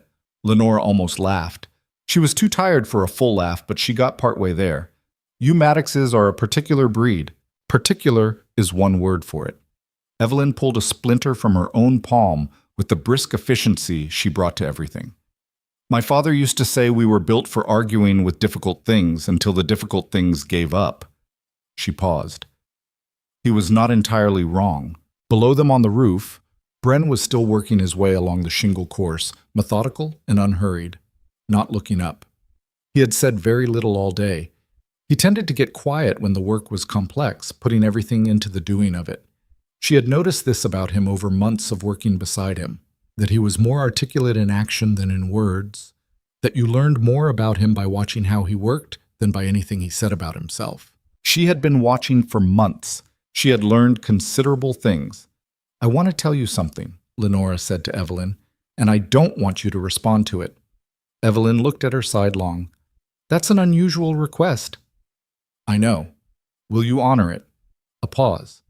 Yes. Lenora looked at the valley. When I was on that platform in October, I was not She stopped, choosing the language carefully, the way you chose footing on uncertain ground. I was not in a condition to consider anything beyond surviving the next decision, and I spent the fall and winter in the same mode, surviving the next decision, the next month's rent, the next problem on the claim. That mode kept me functional when I needed to be functional. She paused. But I think I've been using it to avoid something I've actually already decided. Evelyn said nothing. She had honored the request. That's all, Lenora said. They sat on the roof of the half-shingled cabin in the May afternoon, and below them Bren worked his way toward the ridge with a rhythm that was almost musical, and the valley went gold in the dropping light, and Lenora thought, all right then. Oh, she didn't say anything to Bren that evening. She needed to arrive at the saying in her own way, in her own time, and she suspected he understood that, because he was the kind of man who understood waiting. What happened instead was smaller than a declaration and more real. It was a Sunday morning 3 weeks later, in early June, when she was alone at the claim doing the work that didn't require extra hands, digging the kitchen garden she'd staked on the south side of the cabin, turning the soil that still had winter resistance in it but was coming around. She heard a horse and looked up, and Bren was riding up the slope with a look on his face that she had learned to read as, "Something has happened." He dismounted and came across the plot and said, "Greer's made a formal complaint to the county land office. Claims you haven't met the improvement requirements because the structure isn't complete." She drove her spade into the earth and left it standing. "The structure is substantially complete. The roof's on. The walls are up. He's arguing it's not habitable, that a structure has to be livable to count as an improvement. Is he right about that legally? I don't know. I'm not a land agent." He took his hat off and ran a hand through his hair. A gesture she'd learned meant he was working through something that was bothering him more than he was letting show. "I rode to Mineral Springs this morning to talk to Fitch about it. Fitch says the regulation is ambiguous on habitable versus structural. Ambiguous means it can be argued either way." "Yes." She pulled the spade out of the ground. "Then I need to make it habitable before Greer can get a ruling." "That's what I think too." He paused. "The door frame isn't hung. The interior needs a floor. You've got the subfloor but not the finish boards. The stove hasn't been set yet." "How long would all that take?" He looked at the cabin. She could see him doing the calculation. "If we work hard, both of us, every day, 2 weeks. Maybe 10 days if nothing goes wrong." "Something always goes wrong." "Yes," he said again. She looked at the cabin. Her cabin, unfinished, and therefore at risk. The thing she'd spent 7 months and every dollar she had building toward. She thought about Greer and his pleasant manner and his patience and his assumption that persistence was the same as being owed something. She thought about the 70 cents she'd had left after the filing fee and the tin under the floorboard that had grown slowly and with difficulty to $63. "I'm going to need to stop teaching for 2 weeks, she said. "Adelaide won't be happy about it." "No." "She'll understand." "Probably." He put his hat back on. "I can start on the door frame today if you want. I've got the hardware in the wagon." She picked up her spade. "I need to finish this row first. Then I'll come help." He nodded. He started toward the cabin and then stopped and turned back. "Lenora." She looked up. "I want you to know—" He stopped, started again. "Whatever happens with Greer or the land office, this—" He gestured at the claim, the cabin, the garden, all of it. "This is yours. You built it. Nobody can take what you built." She looked at him standing in the morning light with his hat on and his coat open and the hardware for her door frame in his saddlebag, and she thought about all the forms a person's character can take. How some people were made of words and others were made of showing up. How she'd made a mistake once about which kind meant more. "Go hang my door," she said. He went. Oh. They worked 10 days straight. Adelaide, when Lenora had explained the situation, had said, "Go," with a sharpness that meant she was angry on Lenora's behalf rather than at her, and had arranged for Thomas Grady's mother, who turned out to have 2 years of schooling beyond what Lenora had expected, to cover the classroom. Lenora had gone up to the claim with her sleeping roll and moved into the unfinished cabin, which was cold at night and smelled of raw timber and was the best place she'd ever slept. Evelyn came for 6 of the 10 days. The other 4, it was just Lenore and Bren, working from first light until they lost the light, eating whatever was quickest, talking when they needed to coordinate and otherwise letting the work be the conversation. On the 7th day, when the floorboards were down and the stove was set and the door hung on its hardware and the single window, glass she'd saved for, the most expensive single element of the whole structure, was fitted into its frame. She stood inside the cabin and looked around at what had been done, and for the first time she felt it not as something in progress, but as something completed. It was one room, 16 by 20 feet, a stove in the northeast corner, a window on the south wall catching the afternoon light. The floorboards were rough cut and uneven in places where the timber had had its own ideas about straightness. The door fit almost perfectly. There was a gap on the hinge side of about a 1/4 inch that would let in cold air and would need to be addressed in fall. The ceiling was 6 feet at the walls and 7 at the ridge, and it was, as Evelyn had said the first day she'd met her, low. It was hers, every imperfect inch of it. Bren was outside packing away tools. She could hear him through the window, the sound of iron against iron, the shuffle of the saddlebag buckles. She went to the door and stood in it. "Come in," she said. He looked up. "Come inside," she said. "I want someone else to see what it looks like from in here." He came. He stood in the doorway for a moment. He had to duck slightly for the frame, and then came fully inside and stood in the middle of the room and looked around. At the floor, the walls, the window, the stove. Then at her. "It's good," he said. "I know." She looked at him standing in her cabin, in the afternoon light coming through her window, and she thought about Evelyn's words, that she was using caution as a way to avoid making a decision she'd already made. And she thought about the third reason that had been sitting on the table between them since February. "I've decided something," she said. He waited. "I've decided—" She stopped. Tried again. "I've been telling myself I needed more time before I could—" She was not a woman who struggled for words as a rule, and she found the struggling irritating. "I was wrong about that. I didn't need more time. I needed to finish something first, to have something that was mine before I—" She stopped again. "Before you what?" His voice was quiet, careful, giving her the room to say it. "Before I considered that it might be more than that." She looked at him directly. "I'm not good at this kind of thing. I want to be clear about that up front. I'm careful, and I'm slow, and I tend to work through things in my head for a long time before I say them, and that can look like indifference when it isn't." "I know what it looks like," he said. "I've been watching for 7 months." "I know you have. And I haven't pushed." "No, you haven't." She looked at the window, the light, the floor her own hands had helped lay. "I'm not pushing now either. I'm just—" She found the word. "Telling you the truth about where I am. That I'm not— that the arm's length was never indifference." He crossed the room in 2 steps, and that was all the answer she was getting in words that day, because he put one hand on the side of her face, careful the way he did everything. And she did not step back, and the cabin was quiet around them with the smell of new wood and the afternoon light going long across the rough floor. Outside, the aspens on the slope moved in the light wind. The creek ran. The valley below the claim held its shape. She had her hand against the front of his coat, and she could feel that he was not entirely steady either, which she found, against all expectation, more comforting than if he had been.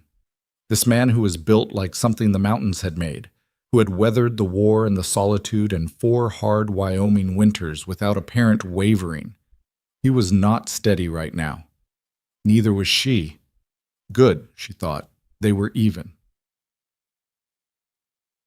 Quote, "The county land office received their response to Greer's complaint on the 12th of June, a formal declaration from Lenora Hale that the structure on the north section claim was habitable as of the 8th of June, with the door hung, window fitted, stove operational, and floor laid. Attached was a letter from Fitch, who had ridden up with Bren to inspect it, and had signed the confirmation without obvious reluctance, though also without obvious enthusiasm. Greer made no further complaints. She did not expect he would. She'd understood him correctly in February, that he was a man who operated within the legal frame, and when the frame closed, moved on. There were other parcels. He was patient. He would find one. Adelaide, when Lenore returned to the classroom, said, "You look different." "I've been working hard." "That's not what I mean." Adelaide looked at her with the frank assessment of a woman who had watched people for 50 years and knew what she was looking at. "You look like someone who's stopped fighting themselves about something." Lenore thought about the cabin, the afternoon light, the hand on the side of her face, the unsteadiness she'd felt, and the equal unsteadiness she'd recognized in him. "I may have stopped fighting a particular thing, yes." Adelaide made a sound that was not quite a word and went back to her ledger. But there was a quality to the not quite a word that was, Lenore had learned, Adelaide's version of approval. She went back to the classroom. Thomas Grady, who had apparently been on good behavior for exactly as long as his mother was teaching, and not one day longer, had engineered a situation involving 3 pieces of chalk and the school's only globe that she didn't entirely understand but had to address immediately. Some things, she thought, addressing it, you could rely on. The summer passed the way good summers in harsh country pass, fast, and full of work that you knew even while doing it you'd be grateful for when the weather turned. She split her weeks between the claim and the school, spending more nights on her own land as June became July. She planted what there was time to plant. She put up food with Adelaide's guidance. She learned to handle the rifle Bren brought her, a smaller caliber than his, easier for her frame, because there had been a mountain lion track on the lower meadow in late July, and she was not going to be a woman who owned land in Wyoming and couldn't defend what lived on it. The first time she hit the target she'd nailed to the pine tree at the western edge of the meadow, Bren said nothing. He didn't need to. She'd lowered the rifle and looked at him, and the expression on his face said everything that was worth saying about that moment. She was still becoming. She would be becoming for a long time. But the direction was set, and the ground was hers, and the walls she'd built with her own imperfect hands were standing in the Wyoming light as summer moved toward fall, still standing, as things worth building tend to do. The second winter was different from the first. Not easier, exactly. Wyoming did not traffic in easy, and the second winter came in harder than the first in terms of raw temperature, with a January cold snap that froze the creek solid for 11 days and dropped the thermometer to numbers she'd stopped trying to read because the reading didn't change anything. But different in the way that hard things become different when you're no longer afraid of them the same way. She knew the shape of it now. She knew where the drafts came from in the cabin, which corner of the stove threw the most heat, how much wood a serious cold night consumed, and how far in advance to start stacking it. She knew the sound the wind made in the pines when a real storm was coming versus when it was just complaining. She had learned this place the way you learn something you intend to stay with. Not from a distance, not from the safe side of it, but from inside it, where it could get at you and teach you things that comfort never would. She was sleeping most nights in her own cabin now. This had caused a fresh round of talk in Mineral Springs, quieter than the first round, but persistent in the way that small-town attention tends to be.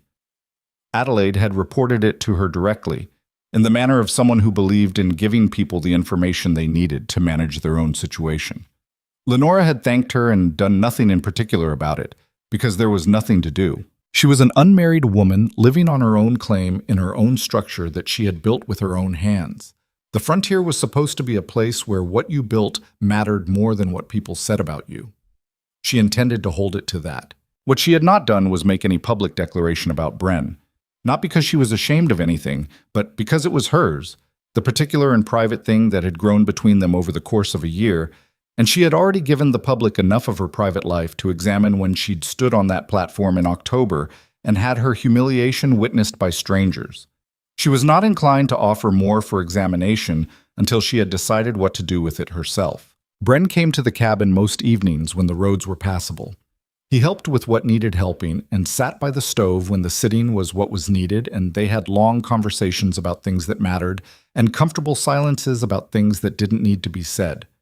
It was not a simple thing, and it was not a fast thing, and it was, she had admitted this to herself by November, with the particular honesty of cold and dark and a year's worth of evidence, the realest thing that had happened to her in longer than she wanted to count. The problem was that it was real in a way that didn't have a name yet, or it had a name and she hadn't said it, and neither had he. And the not saying had started to feel less like caution and more like cowardice, which was a quality she had no patience for in herself or anyone else.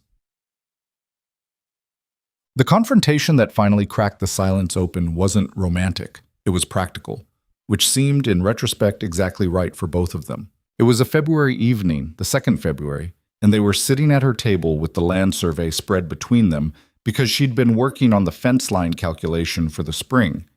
She wanted to extend the eastern boundary fence before the ground softened, before the cattle got ideas about the property division. The numbers were not cooperating, and she'd been at them for an hour and was tired, and when Bren leaned across the table to point out where she'd carried a figure wrong, she looked at his hand on the paper and then at him, and said, without having planned to say it, "I need to know what this is." He didn't pretend not to understand. She'd noticed this about him from early on. He didn't use confusion as an evasion. "What do you want it to be?" "That's not an answer." "It's the most honest one I have." He sat back. "I know what I want it to be. I told you in February last year what I wanted it to be. But you're the one who needed time. And I've given you time, and I'm not going to now push for something before you're—" "I'm ready," she said. "That's what I'm telling you. I've been ready since June, and I've been waiting for—" She stopped. "I don't know what I've been waiting for. Permission, maybe. My own permission." He looked at her across the survey map with the lamp between them, throwing both their faces into warm, uneven light, and he said, "Then stop waiting." She looked at him for a long moment. "You'd have to move your cattle operation to account for the combined property. The grazing patterns would need to change." He stared at her. "I'm thinking practically," she said. If the claims become—" She exhaled. "I'm not good at saying this kind of thing. Lenora." "What?" "Stop talking about cattle." She stopped talking about cattle. And the lamp burned and the stove worked at the cold, and outside the creek was frozen, and the mountains were dark above the valley. And she said, as plainly and directly as she knew how to say anything, "I love you. I've loved you for some time.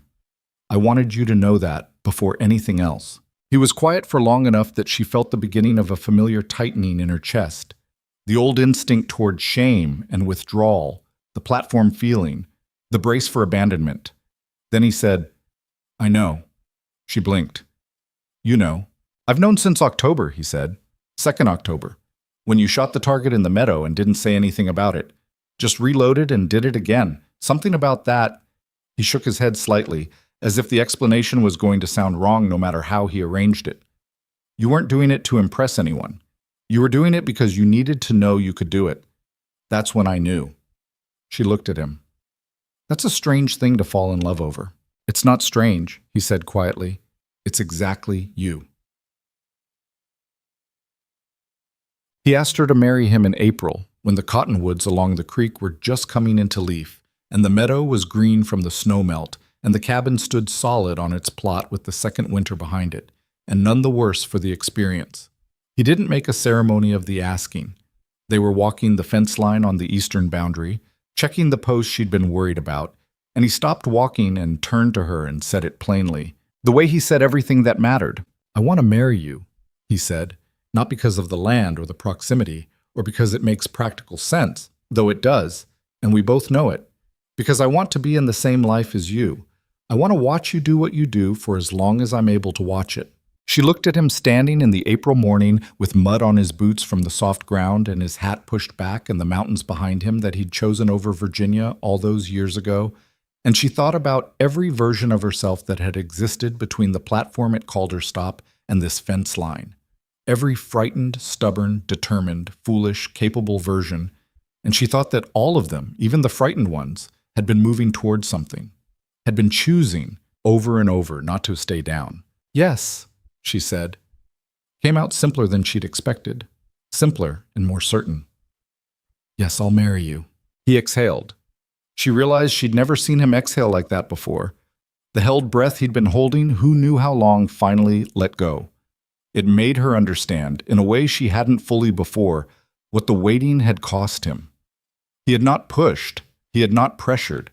He had waited with a patience that she now understood had not been easy, had been chosen every day because he'd decided she was worth the choosing. She took his hand. They stood in the April mud on the fence line between their two properties, and the creek ran below them, and the cottonwoods moved in the light wind, and she didn't say anything else because there wasn't anything else that needed saying. They married in June beneath the cottonwoods beside the creek. Adelaide Hensley stood on one side and Evelyn Maddox stood on the other, and a justice of the peace named Alderman came out from Mineral Springs on a rented horse and said the words that made it legal. And the Grady boys, Thomas and Henry, who were both now in possession of sufficiently passing arithmetic scores to advance to the next primer, stood at the edge of the gathering and were reasonably well behaved, which was all anyone ever expected of the Grady boys. It was not an elaborate wedding. There was no wedding dress in her trunk.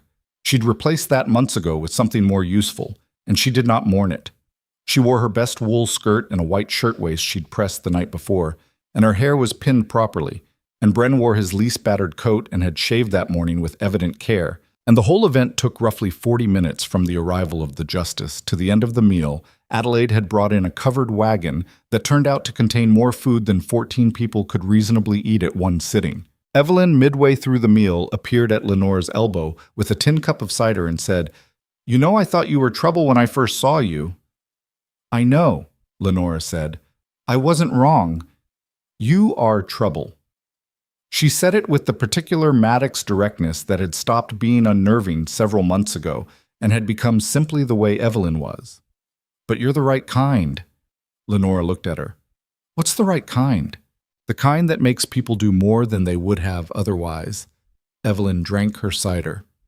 "He's better for having you. I thought you should know, I can see that." It was the longest compliment Evelyn had ever offered her. She didn't make a thing of it. "You staying through the summer?" she asked instead. "Probably."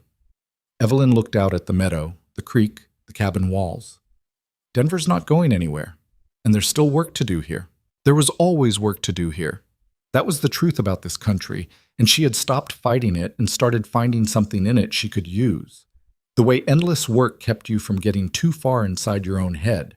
The way it made the rest periods, the meals, the evenings by the stove feel genuinely earned rather than merely passed through.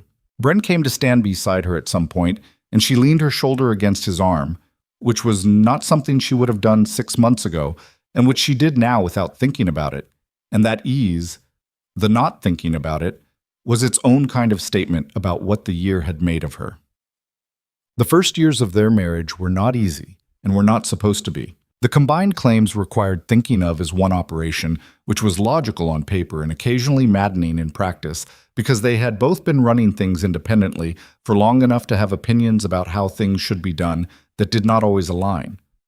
There were arguments, not destructive ones, but real ones, with raised voices and doors that were shut with more force than strictly necessary, and 24-hour silences that required effort to end. She had a temper she'd always known about and had been managing with variable success since childhood. He had a stubbornness that made her own stubbornness look provisional. They were, in the end, two people who had each survived considerable difficulty by developing a very fixed idea of how they did things. And the merging of those fixed ideas required a sustained negotiation that neither of them had anticipated in the optimism of April and June. What got them through it? She thought about this sometimes. Later, when the early years had become the middle years and the middle years were long enough to look back on with some perspective, was less romance than it was a quality of attention. They paid attention to each other. Not the flattering kind of attention that papers over problems, but the honest kind. He noticed when she was doing too much and said so without making her feel managed. She noticed when he was disappearing into silence in a way that wasn't just quiet, but was something lonelier, and went and sat near him until he came back from wherever he'd gone. They did not always handle each other well, but they kept trying to, which turned out to matter more than doing it right. The cattle operation grew, not fast and not without setbacks. A bad winter in their third year took 11 head and was a genuine financial blow that required choices she hadn't wanted to make, but steadily, with the accumulation of small good decisions and the correction of small bad ones. By their fifth year, they had 80 cattle on the combined range and a reputation in the county for clean stock and fair dealing. Bren was known as a man who kept his word. She was known, more specifically, as a woman who kept very exact records and was not to be argued with about anything numerical. She kept teaching through the first 2 years of the marriage, and then stopped when it became clear that the operation needed full-time management, and she was the one with the organizational mind for it. She missed the classroom in the particular way you miss things you were genuinely good at. Clara Rush, who had grown into a serious and mathematically precise young woman, came to her in their 3rd year and told her she wanted to teach. Lenora wrote the recommendation letter herself and delivered it to the school board in person, and sat in Adelaide Hensley's back room until Adelaide confirmed it had been received. "You'd make a good school board member," Adelaide told her that day. "I have enough to manage." That's not a no. It wasn't a no. 4 years later, she was on the school board. She was not gentle about it. The trouble with Greer came back once more, in their 4th year, and came in the form of a water rights dispute that was genuinely complex and genuinely dangerous to the operation. He had acquired a parcel upstream that gave him theoretical control over a portion of the creek flow, and the claim he filed was not frivolous. There was legal weight to it that required engaging a lawyer from Cheyenne at a cost that made her stomach hurt when she wrote the check. She went to Cheyenne herself for the hearing, taking the 2-day stage both ways. Bren offered to come. She told him she needed him to stay with the cattle, and she meant it. They couldn't leave the operation unattended for 4 days. But she also knew, going, that this was something she had to do alone. She had filed this claim alone. She had defended it alone in the beginning. The shape of it required her to see it through. The hearing lasted 3 hours. She had prepared for it the way she prepared for everything that mattered, thoroughly, without mercy toward her own comfort. She had the original filing documents, the improvement records, the stove installation date, the window installation date, the signatures. She had the water usage record she'd been keeping in her notebook since the first spring. She had, because she'd thought ahead in a way that turned out to matter, a letter from Fitch, the land agent, confirming the creek access rights attached to the original claim. The ruling came in their favor. She walked out of the county courthouse in Cheyenne into a November afternoon, and she stood on the steps for a moment and breathed the cold air. And she thought about a woman on a platform in Wyoming Territory 7 years ago who had stood in the wind and tried not to fall apart. That woman would not recognize herself in this one, and also would. That was the complicated truth of it. You became different, and you remained yourself, both at once, the whole time. She caught the next morning's stage back toward Mineral Springs. Bren was waiting at Calder Stop when the stage came in. He hadn't said he'd be there. It was a Thursday, and he'd said he'd try to get to Mineral Springs if the cattle situation allowed. But there he was, standing beside his horse at the platform where she'd first seen him 6 years ago, bigger than everything around him and entirely still. She stepped down from the stage with her travel bag and looked at him. "How'd it go?" he said. "We won." He nodded. That was all. He took her bag without asking and tied it to the saddle, and she mounted behind him the way she'd mounted 6 years ago, and they rode west toward the mountains. The road was better than it had been that first night. They'd advocated for its improvement for 3 years, and the county had eventually relented. The creek crossing had a proper bridge now, rather than the ford that had been passable in dry months and genuinely dangerous in spring. There were 2 other homesteads visible from the road that hadn't existed when she arrived. A family named Duchamp, who'd come from Minnesota and were fighting their second winter with the particular tenacity of people who hadn't known what they were getting into and had decided not to let that stop them. She liked them. She'd brought them a jar of preserves in October and showed Mrs. Duchamp her winter preparation notes without being asked. "Evelyn wrote," Bren said after a while. "About what?" "She's thinking about coming back. Not for a season. For longer." He paused. "She asked if we had room." She thought about the property. The original cabin, which had been expanded twice, and now had a proper second room. The main barn, which was full. The storage sheds. The range. "There's the northeast corner of my original claim," she said. "That section she and I looked at in the second spring. We never did anything with it." "I know." "She could build on that if she wanted something of her own." He was quiet for a moment. "You'd be all right with that?" "She worked on my walls," Lenora said. "She saw the rafter that would have bowed, and she pulled it before it could cause a problem, and then she went right back to work without making anything of it. Yes, I'd be all right with that." She felt him exhale. Not the way he'd exhaled in April in the meadow, not that specific release of long-held breath, but the smaller version. The everyday version of a man who was continuously, incrementally, letting the difficult things ease. She had watched him do this over the years, watched the war slowly loosen its grip, not disappear, it would never disappear, she had learned that, but loosen, in the way that things do when you give them somewhere safe to be. He still went quiet in certain ways she'd learned to recognize. He still woke sometimes in the deep of night with a tension in him that had nothing to do with the present moment. But the solitude he'd chosen when he came west, the deliberate solitude, the kind that keeps people at a distance because closeness requires the risk of losing, that was different now. He had decided to risk it.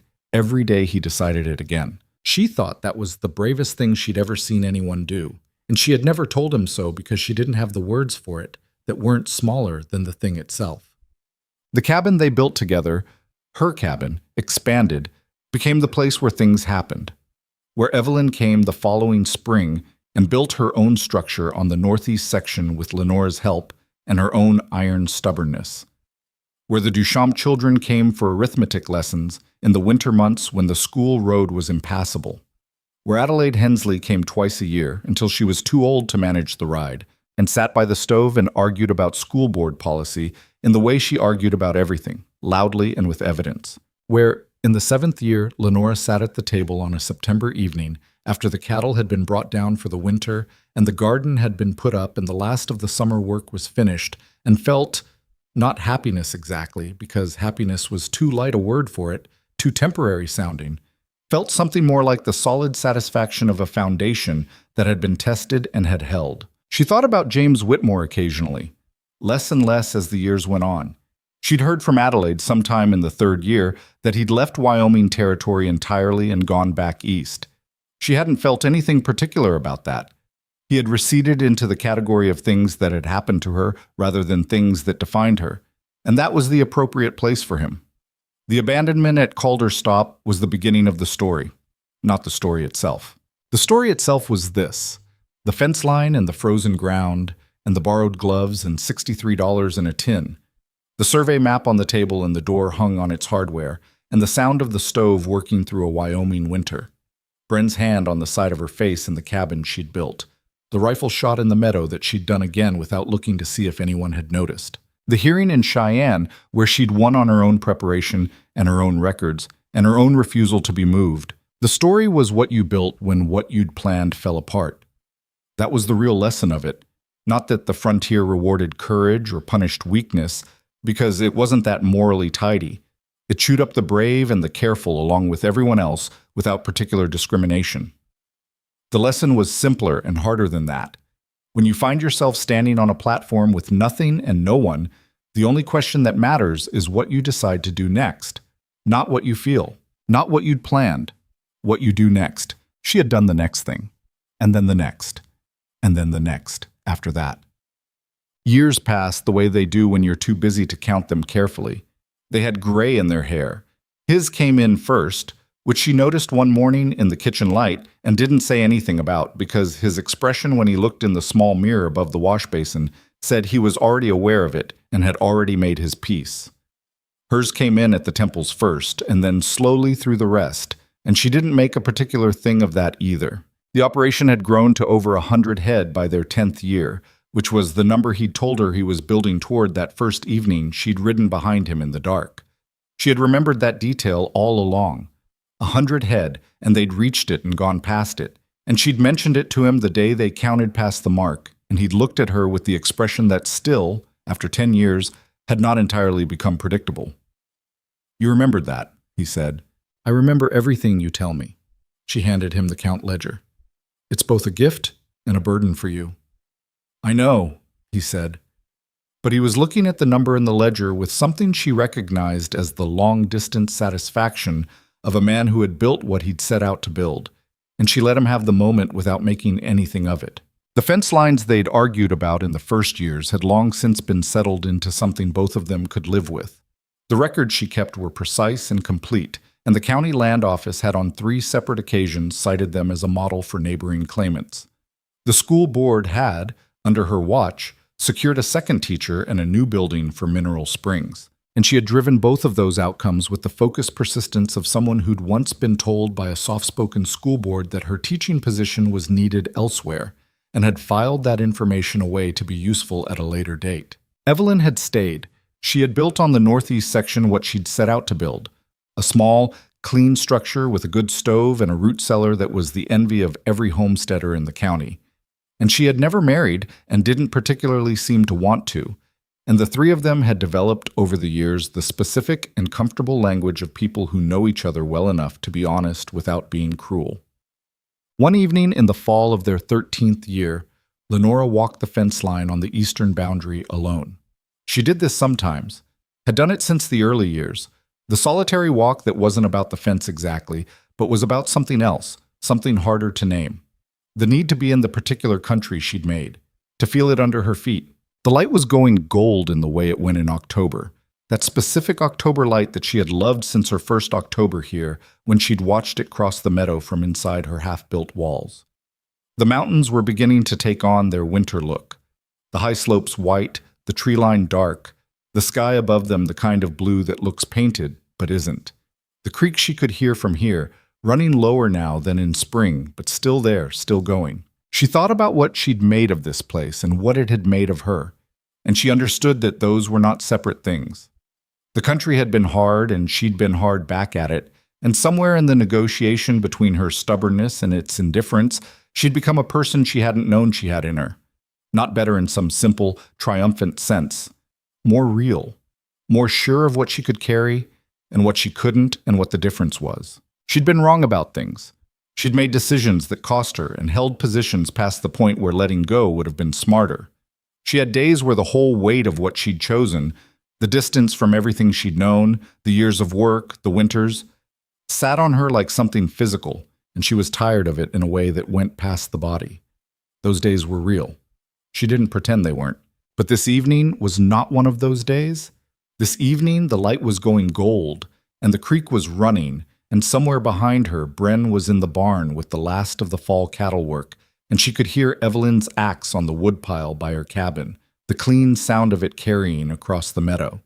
The cottonwoods along the creek had gone to gold as well, their color matching the light in a way that seemed, as it always did, slightly excessive. Too much beauty for a person to take in all at once without feeling something in the chest. She stood at the fence line and felt it, didn't fight it, didn't manage it into something more dignified, just felt it. She was not the woman from the platform. She was the woman who had stood on the platform and then decided, in the wind and the cold and the shame of it, not to let that be the end of the sentence. The platform had been the abandonment of everything she'd planned. What came after it? All 13 years and 100 cattle, and a cabin with a slightly ill-fitting door, and a school board, and a water rights lawsuit won in Cheyenne on her own records. All of that was what she'd built from the wreckage of someone else's failure to show up. There was a lesson in that, though she was cautious about lessons. The frontier had taught her that lessons tidied up experiences that were actually messy, and the tidying was a kind of dishonesty. But this one, she believed. You do not know what you are capable of building until the thing you counted on is taken away. The subtraction is not the end of the story. It is, very often, the beginning of the real one. The light moved across the meadow, and she watched it go. Behind her, from the direction of the barn, she heard Bren's voice. Not the words, just the sound, calling something across the yard to Evelyn, whose axe paused, and who called something back that made him laugh. She hadn't heard him laugh enough in the first years. She heard it more now. That seemed, when she thought about it, like a reasonable measure of something worth measuring. She turned and walked back across the meadow toward the cabin. The door she'd hung with his hardware, the window they'd fitted together, the walls that had gone up log by log on the Saturdays of a spring that was now so far in the past it felt like a different life. Which it was. Which it also wasn't. The stove was burning. She could see the smoke from the chimney against the pale sky. She went inside into the warmth and began making supper the way she made it every night, without ceremony, without it being more than what it was, which was enough. Which had always been enough, if you were willing to see it that way. Outside, the mountains held their winter snow on their upper slopes, and the creek ran and the fence lines ran, and the October light went the way October light always goes, quickly, without apology, leaving the dark behind it clean and cold and full of stars. The frontier did not care what you'd lost. It only cared what you did next. She had answered that question 13 years ago, in the wind at a lonely platform, when a tall stranger had offered her not pity, but a choice. She was still answering it every day. That was the whole of it. That was enough. End of part 5, end of story.